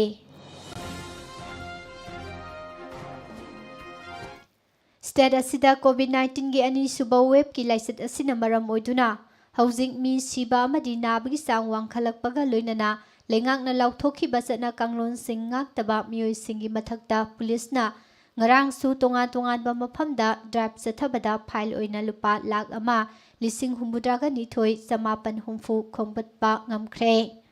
ꯃꯅꯤꯄꯨꯔ ꯄꯨꯂꯤꯁ ꯗꯤꯄꯥꯔꯠꯃꯦꯟꯠꯅ ꯇꯣꯉꯥꯟ-ꯇꯣꯉꯥꯟꯕ ꯗꯤꯁꯇ꯭ꯔꯤꯛꯁꯤꯡꯗ ꯀꯣꯚꯤꯗ-19 ꯂꯩꯅꯥ ꯂꯥꯏꯆꯠ ꯑꯁꯤ ꯃꯥꯌꯣꯛꯅꯅꯕ ꯂꯩꯉꯥꯛꯅ ꯂꯥꯎꯊꯣꯛꯈꯤꯕ ꯆꯠꯅ ꯀꯥꯡꯂꯣꯟꯁꯤꯡ, ꯌꯨꯝꯗꯒꯤ ꯃꯄꯥꯟ ꯊꯣꯛꯂꯛꯄꯗ ꯐꯦꯁ ꯃꯥꯛꯁ ꯎꯞꯇꯕ ꯑꯃꯗꯤ ꯁꯣꯁꯤꯌꯦꯜ ꯗꯤꯁꯇꯦꯟꯁꯤꯡ ꯉꯥꯛꯇꯕ ꯃꯤꯑꯣꯏꯁꯤꯡ ꯉꯔꯥꯡ ꯄꯨꯟꯅ 710 ꯗꯤꯇꯦꯟ ꯇꯧꯈꯤ꯫ ꯃꯈꯣꯏꯁꯤꯡ ꯑꯁꯤ ꯃꯇꯨꯡꯗ ꯑꯃꯨꯛ ꯍꯟꯅ ꯇꯧꯗꯅꯕ ꯄꯨꯂꯤꯁꯅ ꯋꯥꯔꯅꯤꯡ ꯄꯤꯔꯒ ꯊꯥꯗꯣꯛꯈꯤ꯫ ꯃꯈꯣꯏꯗꯒꯤ ꯁꯦꯜ ꯑꯣꯏꯅ ꯂꯨꯄꯥ 1,62,950 ꯈꯣꯝꯒꯠꯄ ꯉꯝꯈꯤ꯫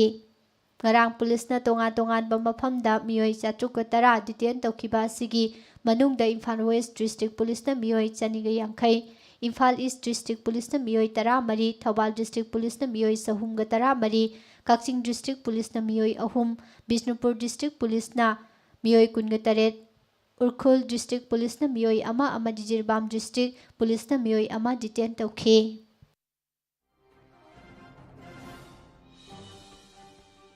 Imphal East District manung chana laiba Androgi Safu Pokpigi Senglaba Umanglai Laifam Lenda Mongpham Oisilibasi Athuba Matamda Lautou Maihorol Dagi Androgi Khunda Sahi Khudingi Ingelgi Hanba Nomaijing Numita Mahei Marongda Til Tadanaba Amadi Sadanaba Haiduna Ira Thoni Thorom Tawduna Laklibani Mafam Asida Asiba Phumba Habasi Maitei Furup Amati Andro Miyambu Usitabani Haina All Andro Maira Paibi Association na Fongdorakli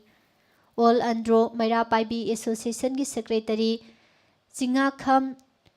Uma Sorina Hai Lenga ki Mari Leinabasingna Sandang Senba Maringkhulgi Lautang Sangda Leiraga Sikhiba Mioi Ama Androgi Senglaba Umanglai Safu Pokpida Phumlibasi Athuba Matamda Lautou Androgi Miyamna Mars ki Tarikun Mapanda Wari Sananaba Honabada Sandang Senba Maringkhulna Androgi Miyamda Unsinduna Nomaina Kapki Amadi Thaudok Aduda Mioi Ahum Sokhi Sandang Senba Maringkhungi Ka Henba Kaya Adu Ngasi Phawbada Andro Miyamna Khangduna Lakli All Andro Maira Paibi Association gi Mifam Masina Makhatana Phongdokhibada Andro Miyamdi Sandang Senba Khungi Miyamda Karigumba Makhalgi Asok Apan Nangadaba Thabak Tawkhiba Leite Matang asida Aranba Pau Sandoktuna Langi Mari Sukhatkanu Haina Akanbu Wafam Thamlakle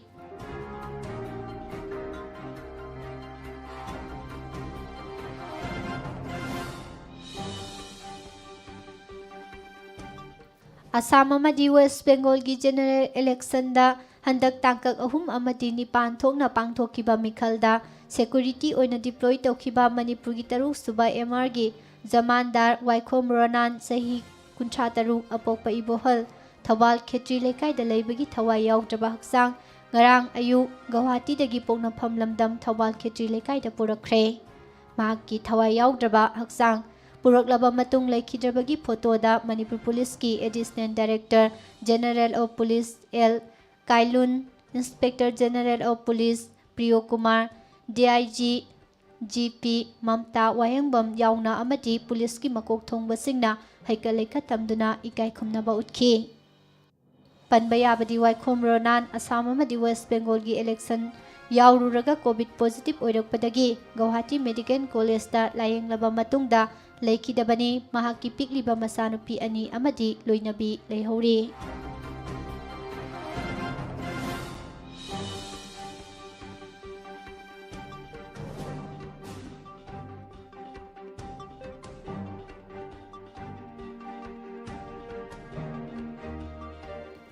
Sahi kayagi mamangdagi Manipur lamdam asigi oijaba education policy amadi ojasing oiba transfer Policy leitabana lengaki mahai loisangsing noma nomagi sitharaknabagi achauba masak ama oihelle haina All Kaksing Student Union Aksu gi Information and Public Relations Secretary N Ronaldo na thadorak paserol amada hairakli Hauzik paliba lenga asina lengaki sitharaklaba school singbu na hounana hingatnanaba school phagalhansi mission haudoktuna akanba mawongda honarakli Hauzik COVID-19 pandemic manung asida mahairoi kyana mahai tamba phangdana leiringai sairak asida mamang thakta soikiba management kaya adu semdoknaba hotnabagi mahuta oja kaya hongdo hongjin tawrakliba si aksuna angakpa phawi haiki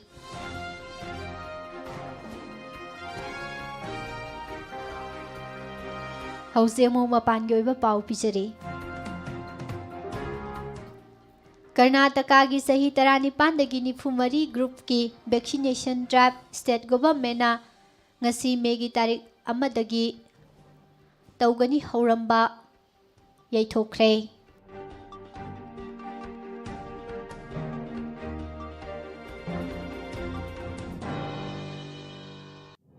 Laibag asigi COVID management kamari lainaba sumotu case Supreme Court na irai numita makhataba hearing Satharagani case asigi hearing irai numit ki nungthilda Justice Singh DY Chandrachud Nageswar Rao amasung S Rabindra Bhatt ki division bench na Satharagani haikiba ngarang sathakre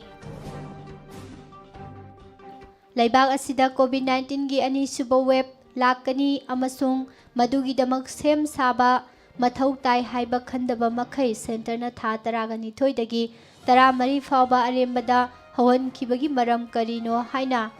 Madras high court की chief justice Sanjeev Banerjee ना हंख्रे लैबाग असिगी अहुम सुबा तांकक की corona vaccination की दमक इराय नुमित की अयुक पुंग 9 मखाई फाउबगी मनुंगदा कोविन द बेनिफिशियरी क्रोर अनि लाख निफुगा मंगा हेना रजिस्टर तौरे हाइना ministry of health and family welfare की स्टेटमेंट अमना फोंदोरकले कोविड-19 इन्फेक्शन लायेंबदा तोयना सिजिनबा रेमडेसिविर इंजेक्शन अमसुंग फाब्ली फ्लू टैबलेटसिंग नारोलदा योनबगी थबक चथरंबा गैंग अमा मोरादाबाद पुलिस न खंगबंगम खिबगा लोइनना मरु ओइबा प्राइवेट हॉस्पिटल अहुमदा थबक तौबा मियोई मरिसु फागतख्रे मखा ताना गैंग असिगी अतोपा मेंबर अमा फाननबा होटनरी हाइदे मेगी तारीख 2 दा उत्तर प्रदेश की पंचायत मिखल की वोट मसिंग थीबदा कोविड सेफ्टी की कांगलोन थुगाइबा मियोई सिंगी कलामिटी मैनेजमेंट एक्ट इंग्लिशिंग अनि मंगा की मखादा एक्शन लौखटकनी हाइना इलेक्शन कमीशन SEC ना लाउथोख्रे कोविड-19 पेंडेमिक थेंगनबदा याउसिननबा उत्तर प्रदेश की चीफ मिनिस्टर जोगी आदित्यनाथ ना आयुष प्रैक्टिशनर खुदिंगमक्ता अपील तौख्रे बिहार की चीफ सेक्रेटरी अरुण कुमार सिंह इराय नुमिता कोविड नमरम ओइदुना लाइकिद्रे senior administrative service IAS officer असि स्टेट कैपिटल पुणे दलैबा हॉस्पिटल अमदा लायंखी महाकना लाइकिदबदा चीफ मिनिस्टर नीतीश कुमार ना अवाबा फोंदोख्रे महाराष्ट्र की कोविड केस मसिंग याम्बा डिस्ट्रिक्ट सिंगी मनुंगदा अमदा सथरिबा कोविड-19 वैक्सीनेशन ड्राइव ता मतेंग पांगनबगीदमक्ता पुणे म्युनिसिपल कॉर्पोरेशन PMC ना private operator vaccine on hills VOW की यूनिट क्या डिप्लॉय तौख्रे हाइदे गोवादा कोविड-19 इन्फेक्शन हेंगलकपगी फिबम लाक्सिनबा ngamnaba स्टेट असिदा हौजिक चथरिबा नुमित मरिनी की लॉकडाउन अहेनबा नुमित 15 नि हापसिंदुना सांगदोक हननबा इंडियन मेडिकल एसोसिएशन IMA की गोवा चैप्टर ना चीफ मिनिस्टर प्रमोद सवानदा तक्सनख्रे लैबाग असिगी लोगी मरमदा ख्वाइदगी खंग हैरबा मियोई सिंगी मनुंगदा अमनी हाइना खन्नरिबा हानगी एटॉर्नी जनरल सोली सोराबाजी कोविड-19 इन्फेक्शन मरम ओइदुना लाइकिद्रे मसागी सही मबुद्राका माथोई सुख्रे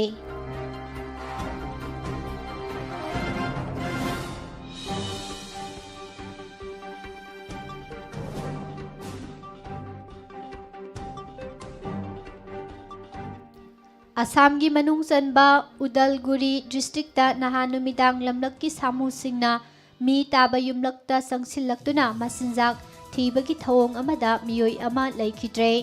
इंडिया अमसुंग भूटानगा ताइनबा ngamkhaygi sarukta laiba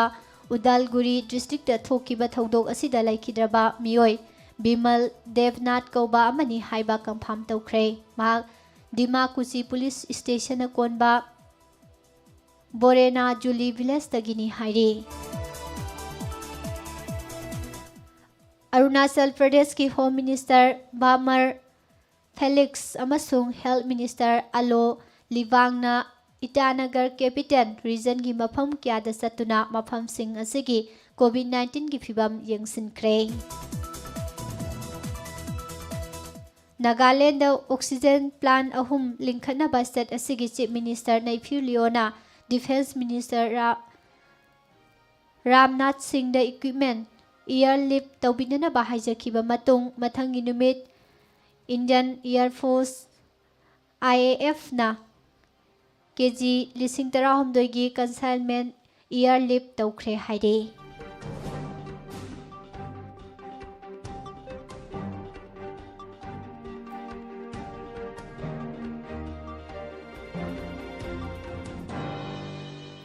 मिजोराम दा कोविड-19 लैना लाइचत संदोरकपगी चांग हंथरक्तबना मरम ओइरगा लॉकडाउन गा मानबा अथिंगबसिंग ꯃꯦꯒꯤ ꯇꯥꯔꯤꯛ 3ꯗꯒꯤ ꯍꯧꯔꯒ ꯅꯨꯃꯤꯠ 8ꯅꯤ ꯊꯝꯂꯒꯅꯤ ꯍꯥꯏꯅ ꯂꯥꯎꯊꯣꯛꯈ꯭ꯔꯦ꯫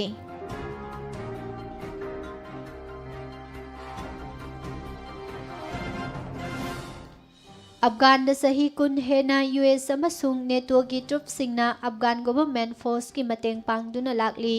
ꯂꯩꯕꯥꯛ ꯑꯁꯤꯗꯒꯤ ꯌꯨꯑꯦꯁ ꯑꯃꯁꯨꯡ ꯅꯦꯇꯣꯒꯤ ꯇ꯭ꯔꯨꯞꯁꯤꯡ ꯃꯦꯒꯤ ꯇꯥꯔꯤꯛ 1ꯗꯒꯤ ꯂꯧꯊꯣꯛꯄ ꯍꯧꯔꯒꯅꯤ ꯍꯥꯏꯅ ꯐꯣꯡꯗꯣꯛꯈ꯭ꯔꯕ ꯃꯇꯨꯡ ꯑꯐꯒꯥꯟ ꯒꯣꯚꯔꯟꯃꯦꯟꯠ ꯐꯣꯔꯁꯁꯤꯡꯗ ꯈꯨꯠꯂꯥꯏ ꯄꯥꯏꯕ ꯒ꯭ꯔꯨꯞꯁꯤꯡꯅ ꯑꯦꯇꯦꯛ ꯆꯠꯊꯕꯒꯤ ꯆꯥꯡ ꯆꯥꯗ 32ꯒꯤ ꯆꯥꯡꯗ ꯍꯦꯟꯒꯠꯂꯛꯂꯦ ꯍꯥꯏꯅ ꯌꯨꯑꯦꯁ ꯑꯣꯐꯤꯁꯤꯌꯦꯜꯁꯤꯡꯅ ꯐꯣꯡꯗꯣꯛꯈ꯭ꯔꯦ꯫ ꯏꯟꯗꯣꯅꯦꯁꯤꯌꯥꯒꯤ ꯁꯨꯃꯥꯇ꯭ꯔꯥ ꯑꯥꯏꯂꯦꯟꯗꯗ ꯂꯩꯕ ꯆꯥꯏꯅꯤꯁꯅ ꯁꯦꯟꯊꯥꯡ ꯄꯤꯗꯨꯅ ꯁꯥꯕ ꯄꯥꯋꯔ ꯄ꯭ꯂꯥꯟꯠ ꯑꯃꯗ ꯊꯣꯛꯈꯤꯕ ꯂꯦꯟꯁ꯭ꯂꯥꯏꯗꯀꯤ ꯊꯧꯗꯣꯛ ꯑꯁꯤꯗ ꯌꯥꯝꯗ꯭ꯔꯕꯗ ꯃꯤꯑꯣꯏ 3 ꯂꯩꯈꯤꯗ꯭ꯔꯦ ꯍꯥꯏꯅ ꯗꯤꯖꯥꯁꯇꯔ ꯑꯦꯖꯦꯟꯁꯤꯅ ꯐꯣꯡꯗꯣꯔꯛꯈꯤꯕꯒ ꯂꯣꯏꯅꯅ ꯁꯤꯕꯒꯤ ꯃꯁꯤꯡ ꯍꯦꯟꯒꯠꯂꯛꯄ ꯌꯥꯕꯒꯤ ꯑꯀꯤꯕ ꯂꯩ ꯍꯥꯏꯅꯁꯨ ꯍꯥꯏꯈ꯭ꯔꯦ꯫ ꯂꯦꯕꯥꯅꯟꯒꯤ ꯂꯤꯇꯥꯅꯤ ꯇꯨꯔꯦꯜ ꯃꯅꯥꯛꯇ ꯂꯩꯕ ꯄꯥꯠ ꯑꯃꯒꯤ ꯃꯄꯥꯟꯗ ꯃꯁꯤꯡ ꯌꯥꯝꯂꯕ ꯉꯥ ꯀꯌꯥ ꯁꯤꯗꯨꯅ ꯇꯥꯎꯈꯠꯂꯛꯄ ꯉꯔꯥꯡ ꯃꯅꯥꯛ ꯅꯛꯅ ꯈꯨꯟꯗꯥꯗꯨꯅ ꯂꯩꯔꯤꯕ ꯈꯨꯟꯖꯥꯁꯤꯡꯅ ꯊꯦꯡꯅꯈ꯭ꯔꯦ ꯍꯥꯏꯅ ꯑꯣꯊꯣꯔꯤꯇꯤꯁꯤꯡꯅ ꯐꯣꯡꯗꯣꯔꯛꯂꯤ꯫ ꯑꯣꯊꯣꯔꯤꯇꯤꯁꯤꯡꯅ ꯐꯣꯡꯗꯣꯛꯈꯤꯕꯒꯤ ꯃꯇꯨꯡ ꯏꯟꯅ ꯄꯥꯠ ꯑꯁꯤꯗ ꯂꯩꯔꯤꯕ ꯏꯁꯤꯡ ꯑꯁꯤ ꯀꯥ ꯍꯦꯟꯅ ꯃꯣꯠꯁꯤꯜꯂꯛꯄꯗꯒꯤ ꯉꯥꯁꯤꯡ ꯑꯁꯤ ꯁꯤꯈꯤꯕ ꯑꯣꯏꯔꯝꯕ ꯌꯥꯏ꯫ ꯇꯨꯔꯦꯜ ꯑꯃꯗꯤ ꯄꯥꯠ ꯑꯁꯤꯒꯤ ꯃꯅꯥꯛ ꯅꯛꯅ ꯈꯨꯟꯗꯥꯔꯤꯕ ꯃꯤꯑꯣꯏꯁꯤꯡꯅ ꯑꯄꯨꯝ ꯑꯁꯥꯒꯤ ꯃꯅꯝ ꯐꯥꯎꯔꯛꯄꯗꯒꯤ ꯀꯣꯏꯅ ꯆꯠꯇꯨꯅ ꯌꯦꯡꯂꯨꯕꯗ ꯄꯥꯠ ꯑꯁꯤꯗ ꯑꯁꯤꯕ ꯉꯥ ꯀꯌꯥ ꯇꯥꯎꯗꯨꯅ ꯂꯩꯔꯝꯕ ꯊꯦꯡꯅꯈꯤꯕꯅꯤ꯫ ꯁꯤ ꯋꯦꯁ ꯑꯃꯁꯨꯡ ꯋꯦꯁ ꯄ꯭ꯔꯗꯛꯁꯤꯡꯅ ꯃꯔꯝ ꯑꯣꯏꯔꯒ ꯂꯤꯇꯥꯅꯤ ꯇꯨꯔꯦꯜ ꯑꯃꯁꯨꯡ ꯀ꯭ꯋꯥꯔꯣꯜ ꯄꯥꯠ ꯃꯣꯠꯁꯤꯜꯂꯛꯂꯦ ꯍꯥꯏꯅ ꯀ꯭ꯂꯥꯏꯃꯦꯠ ꯑꯦꯛꯇꯤꯕꯤꯁꯠ ꯀꯌꯥꯅ ꯃꯇꯝ ꯀꯌꯥꯒꯤ ꯃꯃꯥꯡꯗꯒꯤ ꯐꯣꯡꯗꯣꯛꯇꯨꯅ ꯂꯥꯛꯈ꯭ꯔꯦ꯫ ꯑꯗꯨꯝ ꯑꯣꯏꯅꯃꯛ ꯃꯔꯤ ꯂꯩꯅꯕ ꯑꯣꯊꯣꯔꯤꯇꯤꯁꯤꯡꯅ ꯄꯥꯏꯈꯠꯐꯝ ꯊꯣꯛꯄ ꯊꯕꯛꯁꯤꯡ ꯃꯇꯝ ꯆꯥꯅ ꯄꯥꯏꯈꯠꯂꯛꯇꯕꯗꯒꯤ ꯉꯁꯤꯒꯤ ꯐꯤꯚꯝ ꯑꯁꯤ ꯌꯧꯔꯛꯈꯤꯕꯅꯤ ꯍꯥꯏꯅ ꯀ꯭ꯂꯥꯏꯃꯦꯠ ꯑꯦꯛꯇꯤꯕꯤꯁꯠꯁꯤꯡꯅ ꯂꯩꯉꯥꯛꯇ ꯃꯔꯥꯜ ꯁꯤꯈ꯭ꯔꯦ꯫ ꯌꯨꯑꯦꯁ ꯑꯃꯁꯨꯡ ꯁꯥꯎꯊ ꯀꯣꯔꯤꯌꯥꯒꯤ ꯃꯔꯤ ꯍꯥꯟꯅꯗꯒꯤ ꯍꯦꯟꯅ ꯐꯒꯠꯍꯟꯅꯕꯒꯤ ꯄꯥꯟꯗꯝꯗ ꯁꯥꯎꯊ ꯀꯣꯔꯤꯌꯥꯒꯤ ꯄ꯭ꯔꯦꯁꯤꯗꯦꯟꯠ ꯃꯨꯟ ꯖꯦ-ꯏꯟ ꯂꯥꯛꯂꯤꯕ ꯃꯦꯒꯤ ꯇꯥꯔꯤꯛ 28ꯗ ꯍ꯭ꯋꯥꯏꯠ ꯍꯥꯎꯁꯇ ꯚꯤꯖꯤꯠ ꯇꯧꯕꯒ ꯂꯣꯏꯅꯅ ꯌꯨꯑꯦꯁ ꯄ꯭ꯔꯦꯁꯤꯗꯦꯟꯠ ꯖꯣ ꯕꯥꯏꯗꯦꯟꯒ ꯎꯅꯗꯨꯅ ꯃꯔꯨꯑꯣꯏꯕ ꯋꯥꯐꯝ ꯀꯌꯥ ꯈꯟꯅꯒꯗꯧꯔꯤ ꯍꯥꯏꯅ ꯍ꯭ꯋꯥꯏꯠ ꯍꯥꯎꯁꯀꯤ ꯃꯥꯏꯀꯩꯗꯒꯤ ꯐꯣꯡꯗꯣꯔꯛꯂꯤ꯫ ꯔꯁꯤꯌꯥꯅ ꯃꯥꯂꯦꯝꯗ ꯏꯍꯥꯟ ꯍꯥꯟꯕ ꯑꯣꯏꯅ ꯁꯥꯁꯤꯡꯗ ꯁꯤꯖꯤꯟꯅꯅꯕꯒꯤꯗꯃꯛ ꯀꯣꯚꯤꯗ-19 ꯚꯦꯛꯁꯤꯟ ꯗꯣꯖ 18,000 ꯄꯨꯊꯣꯛꯈ꯭ꯔꯦ ꯍꯥꯏꯅ ꯑꯦꯒ꯭ꯔꯤꯀꯜꯆꯔꯦꯜ ꯔꯦꯒꯨꯂꯦꯇꯔꯅ ꯐꯣꯡꯗꯣꯛꯈ꯭ꯔꯦ꯫ ꯃꯥꯂꯦꯝꯒꯤ ꯇꯣꯉꯥꯟ ꯇꯣꯉꯥꯟꯕ ꯂꯩꯕꯥꯛꯁꯤꯡꯗ ꯀꯣꯚꯤꯗ-19ꯅ ꯑꯀꯟꯕ ꯆꯩꯊꯦꯡ ꯀꯌꯥ ꯄꯤꯔꯦ꯫ ꯀꯣꯚꯤꯗ-19 ꯀꯥ ꯍꯦꯟꯅ ꯆꯩꯊꯦꯡ ꯄꯤꯕ ꯂꯩꯕꯥꯛꯁꯤꯡꯒꯤ ꯃꯅꯨꯡꯗ ꯕ꯭ꯔꯥꯖꯤꯜꯁꯨ ꯑꯃ ꯑꯣꯏꯔꯦ꯫ ꯂꯩꯅꯥ ꯂꯥꯏꯆꯠ ꯑꯁꯤꯅ ꯃꯔꯝ ꯑꯣꯏꯔꯒ ꯍꯧꯖꯤꯛ ꯐꯥꯎꯕꯒꯤ ꯑꯣꯏꯅ ꯕ꯭ꯔꯥꯖꯤꯜꯗ ꯃꯤꯑꯣꯏ ꯂꯥꯈ 3 ꯍꯦꯟꯅ ꯁꯤꯍꯟꯈ꯭ꯔꯦ ꯍꯥꯏꯔꯤ꯫ ꯀꯣꯔꯣꯅꯥ ꯚꯥꯏꯔꯁꯅ ꯃꯔꯝ ꯑꯣꯏꯔꯒ ꯆꯍꯤ ꯑꯃꯔꯣꯝ ꯍꯦꯟꯅ ꯁꯁꯄꯦꯟ ꯇꯧꯗꯨꯅ ꯂꯩꯔꯨꯔꯕ ꯀ꯭ꯔꯨꯖ ꯁꯤꯞꯁꯤꯡ ꯖꯨꯂꯥꯏ ꯊꯥꯗꯒꯤ ꯍꯧꯔꯒ ꯐ꯭ꯂꯣꯔꯤꯗꯥꯗ ꯄꯣꯔꯠꯇ ꯍꯥꯟꯅꯒꯨꯝꯅ ꯃꯊꯧ ꯇꯧꯕ ꯌꯥꯔꯒꯅꯤ ꯍꯥꯏꯅ ꯌꯨꯑꯦꯁ ꯍꯦꯜꯊ ꯑꯣꯊꯣꯔꯤꯇꯤꯁꯤꯡꯅ ꯐꯣꯡꯗꯣꯔꯛꯂꯤ꯫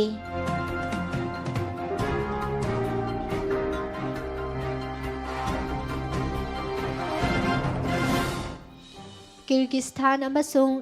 ꯇꯥꯖꯤꯛꯁ꯭ꯇꯥꯟ ꯂꯩꯕꯥꯛ ꯑꯅꯤꯒꯤ ꯃꯔꯛꯇ ꯉꯝꯈꯩꯒ ꯃꯔꯤ ꯂꯩꯅꯅ ꯆꯍꯤ ꯀꯌꯥ ꯈꯨꯠ ꯊꯣꯛꯅꯗꯨꯅ ꯂꯥꯛꯈꯤꯕ ꯑꯗꯨꯅ ꯃꯔꯝ ꯑꯣꯏꯔꯒ ꯅꯥꯀꯜ ꯑꯅꯤꯃꯛꯀꯤ ꯃꯤꯌꯥꯝꯗ ꯆꯥꯎꯅ ꯈꯨꯗꯣꯡꯆꯥꯗꯕ ꯃꯥꯌꯣꯛꯅꯍꯜꯂꯤꯕ ꯑꯁꯤꯒꯤ ꯌꯦꯡꯂꯒ ꯅꯥꯀꯜ ꯑꯅꯤꯃꯛꯅ ꯈꯨꯠ ꯊꯣꯛꯅꯕ ꯂꯦꯞꯄ ꯍꯥꯏꯅ ꯌꯥꯅꯈ꯭ꯔꯦ꯫ ꯃ꯭ꯌꯥꯟꯃꯥꯔ ꯑꯃꯁꯨꯡ ꯊꯥꯏꯂꯦꯟꯗꯒ ꯇꯥꯏꯅꯕ ꯉꯝꯈꯩꯗ ꯃ꯭ꯌꯥꯟꯃꯥꯔ ꯏꯊꯅꯤꯛ ꯒ꯭ꯔꯨꯞ ꯀꯥꯔꯑꯦꯜꯒꯤ ꯈꯨꯠꯂꯥꯏ ꯄꯥꯏꯕ ꯃꯤꯑꯣꯏꯁꯤꯡꯒ ꯃ꯭ꯌꯥꯟꯃꯥꯔ ꯑꯥꯔꯃꯤꯒ ꯍꯧꯈꯤꯕ ꯆꯌꯣꯜ ꯑꯃꯔꯣꯝ ꯑꯁꯤꯗ ꯌꯥꯝꯅ ꯇꯣꯏꯅ ꯈꯨꯠ ꯊꯣꯛꯅꯔꯤ꯫ ꯃꯁꯤꯅ ꯃꯔꯝ ꯑꯣꯏꯔꯒ ꯃ꯭ꯌꯥꯟꯃꯥꯔ ꯅꯦꯁꯅꯦꯜ ꯀꯌꯥ ꯊꯥꯏꯂꯦꯟꯗ ꯆꯪꯖꯐꯝ ꯂꯧꯅꯅꯕ ꯍꯣꯠꯅꯔꯤ ꯍꯥꯏꯅ ꯔꯤꯄꯣꯔꯠꯁꯤꯡꯅ ꯐꯣꯡꯗꯣꯔꯛꯂꯤ꯫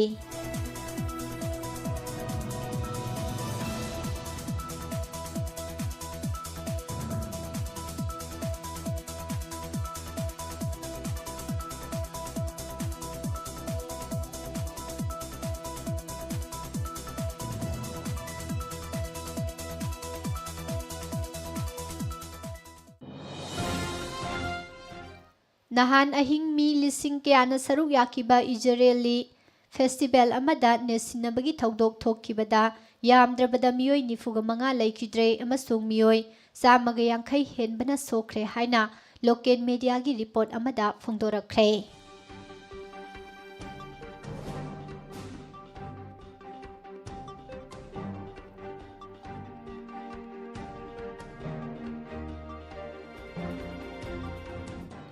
ꯂꯣꯁ ꯑꯦꯟꯖꯦꯂꯁꯀꯤ ꯁꯃꯨꯗ꯭ꯔ ꯃꯄꯥꯟꯗꯒꯤ ꯀꯤꯂꯣꯃꯤꯇꯔ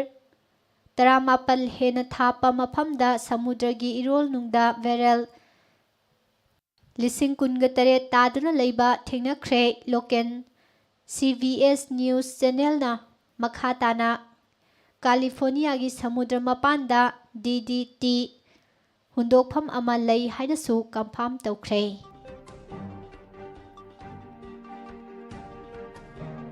ꯍꯧꯖꯤꯛ ꯃꯈꯥ ꯇꯥꯔꯛꯄꯗ ꯁꯥꯟꯅꯕꯒꯤ ꯄꯥꯎ ꯅꯤꯔꯃꯂꯥ ꯊꯥꯡꯖꯝꯗꯒꯤ ꯑꯃꯨꯛ ꯇꯥꯃꯤꯟꯅꯁꯤ꯫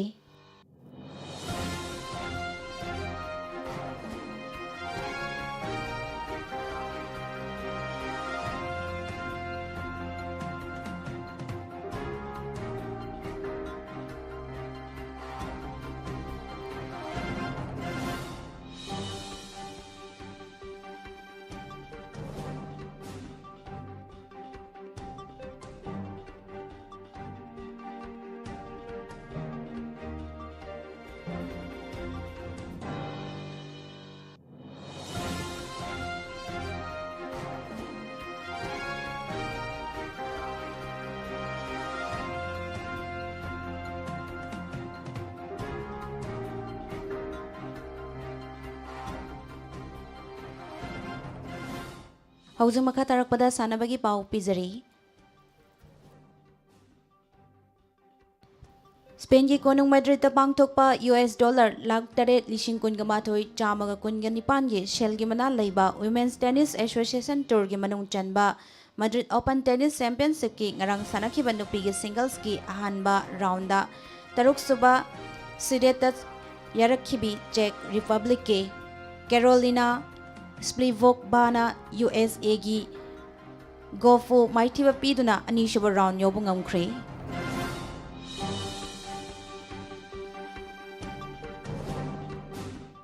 Indian premier league T20 cricket tournament ꯉꯔꯥꯡ ꯑꯍꯃꯗꯕꯥꯗꯇ ꯂꯩꯕ ꯅꯔꯦꯟꯗ꯭ꯔ ꯃꯣꯗꯤ ꯁ꯭ꯇꯦꯗꯤꯌꯝꯗ ꯁꯥꯟꯅꯈꯤꯕ 23ꯁꯨꯕ ꯃꯦꯆꯇ ꯄꯟꯖꯥꯕ ꯀꯤꯡꯁꯀꯤ ꯑꯣꯄꯅꯔ KL ꯔꯥꯍꯨꯜꯒꯤ ꯌꯥꯝꯅ ꯐꯖꯕ ꯔꯟ 34ꯅ ꯔꯣꯌꯦꯜ ꯆꯦꯂꯦꯟꯖꯔꯁ ꯕꯦꯡꯒꯂꯣꯔꯕꯨ ꯔꯟ 33ꯗ ꯃꯥꯏꯊꯤꯕ ꯄꯤꯕ ꯉꯝꯈ꯭ꯔꯦ꯫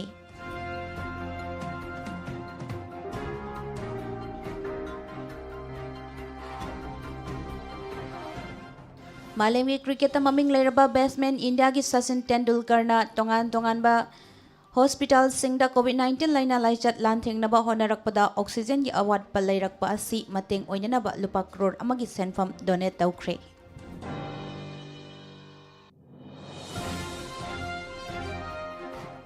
ꯑꯦꯁꯤꯌꯥꯒꯤ ꯈ꯭ꯋꯥꯏꯗꯒꯤ ꯊꯥꯛ ꯋꯥꯡꯕ ꯐꯨꯠꯕꯣꯜ ꯇꯣꯔꯅꯥꯃꯦꯟꯠ ꯑꯣꯏꯔꯤꯕ ꯑꯦꯁꯤꯌꯥꯟ ꯐꯨꯠꯕꯣꯜ ꯀꯟꯐꯦꯗꯔꯦꯁꯟꯒꯤ ꯃꯈꯥꯗ ꯄꯥꯡꯊꯣꯛꯄ ꯑꯦꯁꯤꯌꯥꯟ ꯆꯦꯝꯄꯤꯌꯟꯁ ꯂꯤꯒ ꯐꯨꯠꯕꯣꯜ ꯇꯣꯔꯅꯥꯃꯦꯟꯠꯀꯤ ꯒ꯭ꯔꯨꯞ Eꯒꯤ ꯃꯦꯆꯁꯤꯡ ꯑꯗꯨ ꯏꯟꯗꯤꯌꯥꯒꯤ ꯒꯋꯥꯗ ꯂꯩꯕ ꯃꯥꯔꯒꯥꯎꯒꯤ ꯐꯣꯔꯇꯥꯗꯣ ꯁ꯭ꯇꯦꯗꯤꯌꯝꯗ ꯃꯄꯨꯡ ꯐꯥꯅ ꯁꯤꯟꯈꯤꯕ ꯑꯗꯨꯕꯨ ꯀꯇꯥꯔꯒꯤ ꯐꯨꯠꯕꯣꯜ ꯀ꯭ꯂꯕ ꯑꯜ ꯔꯥꯏꯟꯒꯤ ꯀꯣꯆ ꯂꯣꯔꯦꯟ ꯕ꯭ꯂꯥꯛꯁ ꯑꯃꯗꯤ ꯏꯔꯥꯟꯒꯤ ꯒ꯭ꯔꯨꯞ ꯑꯁꯤꯒꯤ ꯆꯦꯝꯄꯤꯌꯟ ꯑꯣꯏꯈ꯭ꯔꯕ ꯄꯥꯔꯁꯦꯄꯣꯂꯤꯁꯀꯤ ꯀꯣꯆ ꯌꯥꯍꯤꯌꯥ ꯒꯣꯜ ꯃꯣꯍꯝꯃꯗꯤꯅ ꯑꯣꯔꯒꯅꯥꯏꯖꯔꯁꯤꯡꯕꯨ ꯊꯥꯒꯠꯇꯨꯅ ꯑꯄꯦꯟꯕ ꯐꯣꯡꯗꯣꯛꯈ꯭ꯔꯦ꯫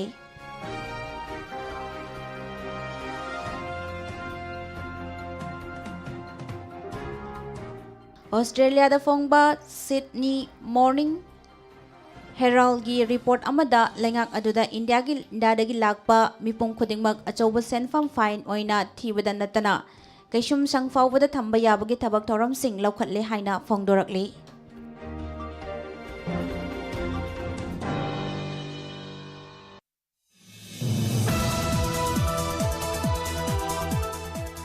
ꯏꯝꯐꯥꯜ ꯏꯁ ꯗꯤꯁꯇ꯭ꯔꯤꯛ ꯐꯨꯠꯕꯣꯜ ꯑꯦꯁꯣꯁꯤꯌꯦꯁꯟꯒꯤ ꯑꯣꯏꯕ ꯆꯍꯤꯒꯤ ꯑꯣꯏꯕ ꯃꯤꯐꯝ ꯑꯃ ꯃꯦ ꯊꯥꯒꯤ 2ꯗ ꯄꯥꯡꯊꯣꯛꯀꯅꯤ ꯍꯥꯏꯅ ꯇꯧꯔꯝꯕ ꯑꯗꯨ ꯂꯩꯔꯛꯂꯤꯕ COVID-19ꯒꯤ ꯆꯦꯛꯁꯤꯟ ꯊꯧꯔꯥꯡ ꯂꯧꯈꯠꯄꯒꯤ ꯈꯣꯡꯊꯥꯡ ꯑꯃ ꯑꯣꯏꯅ ꯃꯈꯥ ꯇꯥꯅ ꯃꯇꯝ ꯅꯧꯅ ꯂꯦꯞꯇ꯭ꯔꯤꯕ ꯐꯥꯎꯕ ꯌꯩꯊꯣꯛꯂꯦ ꯍꯥꯏꯅ ꯖꯦꯅꯔꯦꯜ ꯁꯦꯀ꯭ꯔꯦꯇꯔꯤ ꯗꯣꯛꯇꯔ ꯃꯣꯏꯔꯥꯡꯊꯦꯝ ꯃꯅꯤꯃꯣꯍꯟꯅ ꯄ꯭ꯔꯦꯁꯇ ꯄꯤꯔꯛꯄ ꯃꯦꯃꯣꯔꯦꯟꯗꯝ ꯑꯃꯅ ꯈꯪꯍꯜꯂꯛꯂꯤ꯫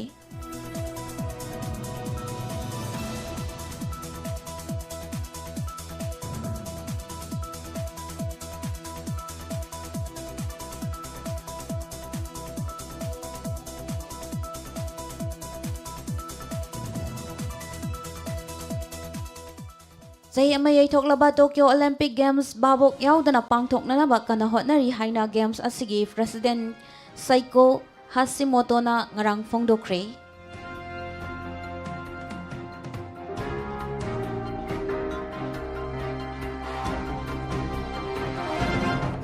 यूरोप की फुटबॉल क्लब सिंगी टूर्नामेंट सिंगी मनुंगदा अनीसुब थाकता लेरिबा यूरोप लीग की ngarang अथेंबदा सानखिबा सेमीफाइनल की अहानबा लीग मैच सिंगदा इंग्लैंड की फुटबॉल क्लब मैनचेस्टर यूनाइटेड ना इटली की क्लब रोमाबु पांजिल तरुक अनीदा चाउना थोइबा ngamkhre अतोपा मैच अमदना स्पेन की फुटबॉल क्लब बिलारियल की मकुत्ता इंग्लैंड आर्सेनल पांजिल अमा अनीदा माइथिबा नंगख्रे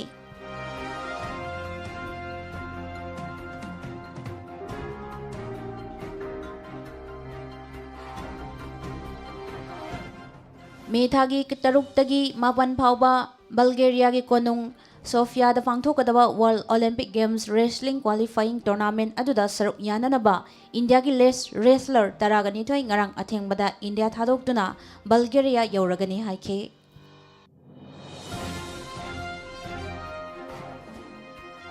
जर्मनी की सिटी म्यूनिक न लैबा MTTC इपिटोस टेनिस सेंटर दा अप्रैल 23 चथरकपा चामगा मंगारक सुबा यूरो 481270 की सेल की मना लैबा MW ओपन मियामना म्यूनिक ओपन हाइनसु खंगनरिबा टूर्नामेंट असिगी नुपागी सिंगल्स की कांगलुपता नंबर 1 सीडेड ओइखिबा जर्मनी की Alexander Zverev ngarang sanakhiba quarter final match दा बेलारूस की सानरोई इलिया इबास्का की मखुत्ता माइथी हौरे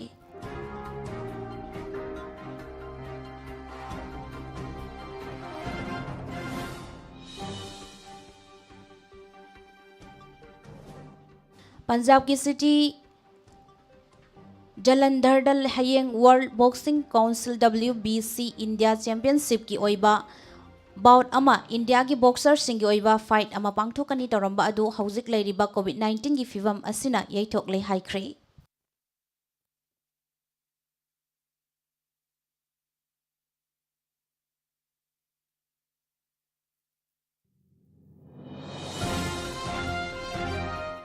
चलिबा चाही असिगी अक्टोबर 19 दगिना नवेंबर 15 फावगी मनोंगदा इंडिया ना युम्बु ओइरगा T20 mains world cup cricket tournament की युम्बु ओइदुना पांगथोकदौरिबा असि हौजी इंडिया दा मायोकनरिबा कोविड-19 की अनौबा केसिंग हेंगलकपा असिगी चांग हंथदुना लक्सिनबा ngamdrabadi यूनाइटेड अरब इमिरेट युम्बु ओइनबा सेम सारगनी हाइबा BCCI board of control for cricket in India ना UAE बो बैक ऑफ ओइना थमख्रे इंडिया की फुटबॉल कप सिंगी मनुंगदा ममिंग लेरबा क्लब अमा ओइरिबा बेंगलुरु FC ना अप्रैल 19 दा AFC कप फुटबॉल टूर्नामेंट की प्ले ऑफ मैच अमा सानगनी हाइना मतम लेपलंबा अदु हौजी इंडिया दा थेंगनरिबा कोविड-19 की अनोबा वेब असिना मरम ओइदुना पॉजिटिव ओइबा केस मसिंग का हेने हेंगलकपा असिदगी मे 13 दा ग्रुप D मैच अदु सानरगनी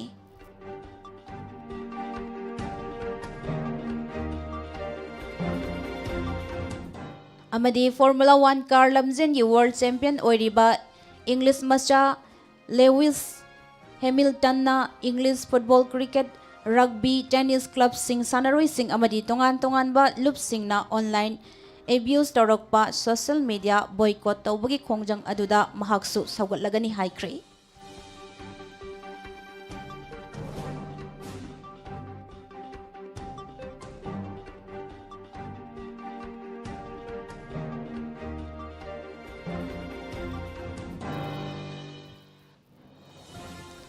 थागतचरी निर्मला अमुका हन्ना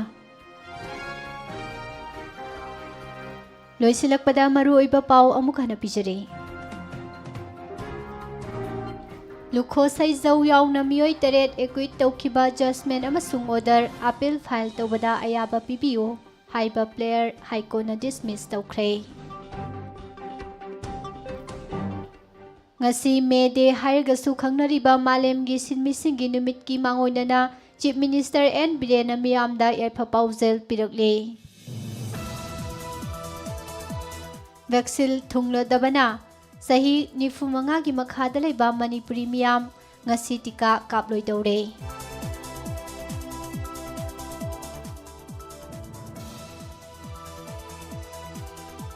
नौना मियोई मंगा लेखिद्रे मियोई सनिगा हुंबुद्राका माथोई कोविड-19 पॉजिटिव ओइरे इम्फाल ईस्ट अमसुंग वेस्ट कोविड-19 की हॉटस्पॉट ओइरे हाइरे ꯐꯥꯁ MRꯗ ꯀꯣꯚꯤꯗ ꯀꯟꯇ꯭ꯔꯣꯜ ꯔꯨꯝ ꯍꯥꯡꯈ꯭ꯔꯦ IAS ꯑꯣꯐꯤꯁꯥꯔ ꯑꯅꯤꯅ ꯃꯇꯦꯡ ꯄꯥꯡꯒꯗꯧꯔꯤ RDNPRꯒꯤ ꯂꯨꯄꯥ ꯀ꯭ꯔꯣꯔ 135ꯒꯤ ꯁꯦꯟꯐꯝ ꯊꯥꯗꯣꯛꯈ꯭ꯔꯦ ꯃꯅꯤꯄꯨꯔꯒꯤ ꯀꯣꯔꯠ ꯄꯨꯝꯅꯃꯛꯀꯤ ꯊꯕꯛ ꯊꯧꯔꯝꯁꯤꯡ ꯁꯁꯄꯦꯟ ꯇꯧꯈ꯭ꯔꯦ ꯍꯥꯏꯔꯤ ꯀꯣꯔꯀꯣꯝꯅꯁꯨ ꯁꯤꯟꯃꯤꯁꯤꯡꯗ ꯌꯥꯏꯐ ꯄꯥꯎꯖꯦꯜ ꯄꯤꯔꯛꯂꯤ KRAꯒꯤ ꯑꯥꯔꯃꯤ ꯆꯤꯐ ꯕꯣꯗꯤꯒꯥꯔꯗ ꯂꯣꯏꯅꯅ ꯀꯥꯞꯇꯨꯅ ꯍꯥꯠꯂꯝꯂꯦ ꯍꯥꯏꯔꯤ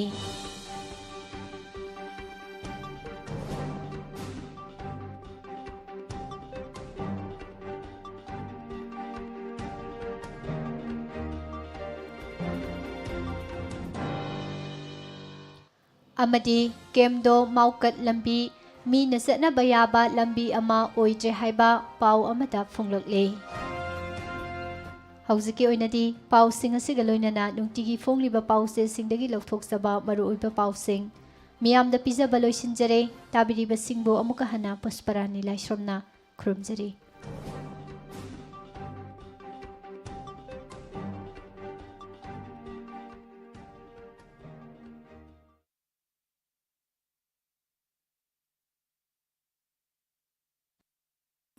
Links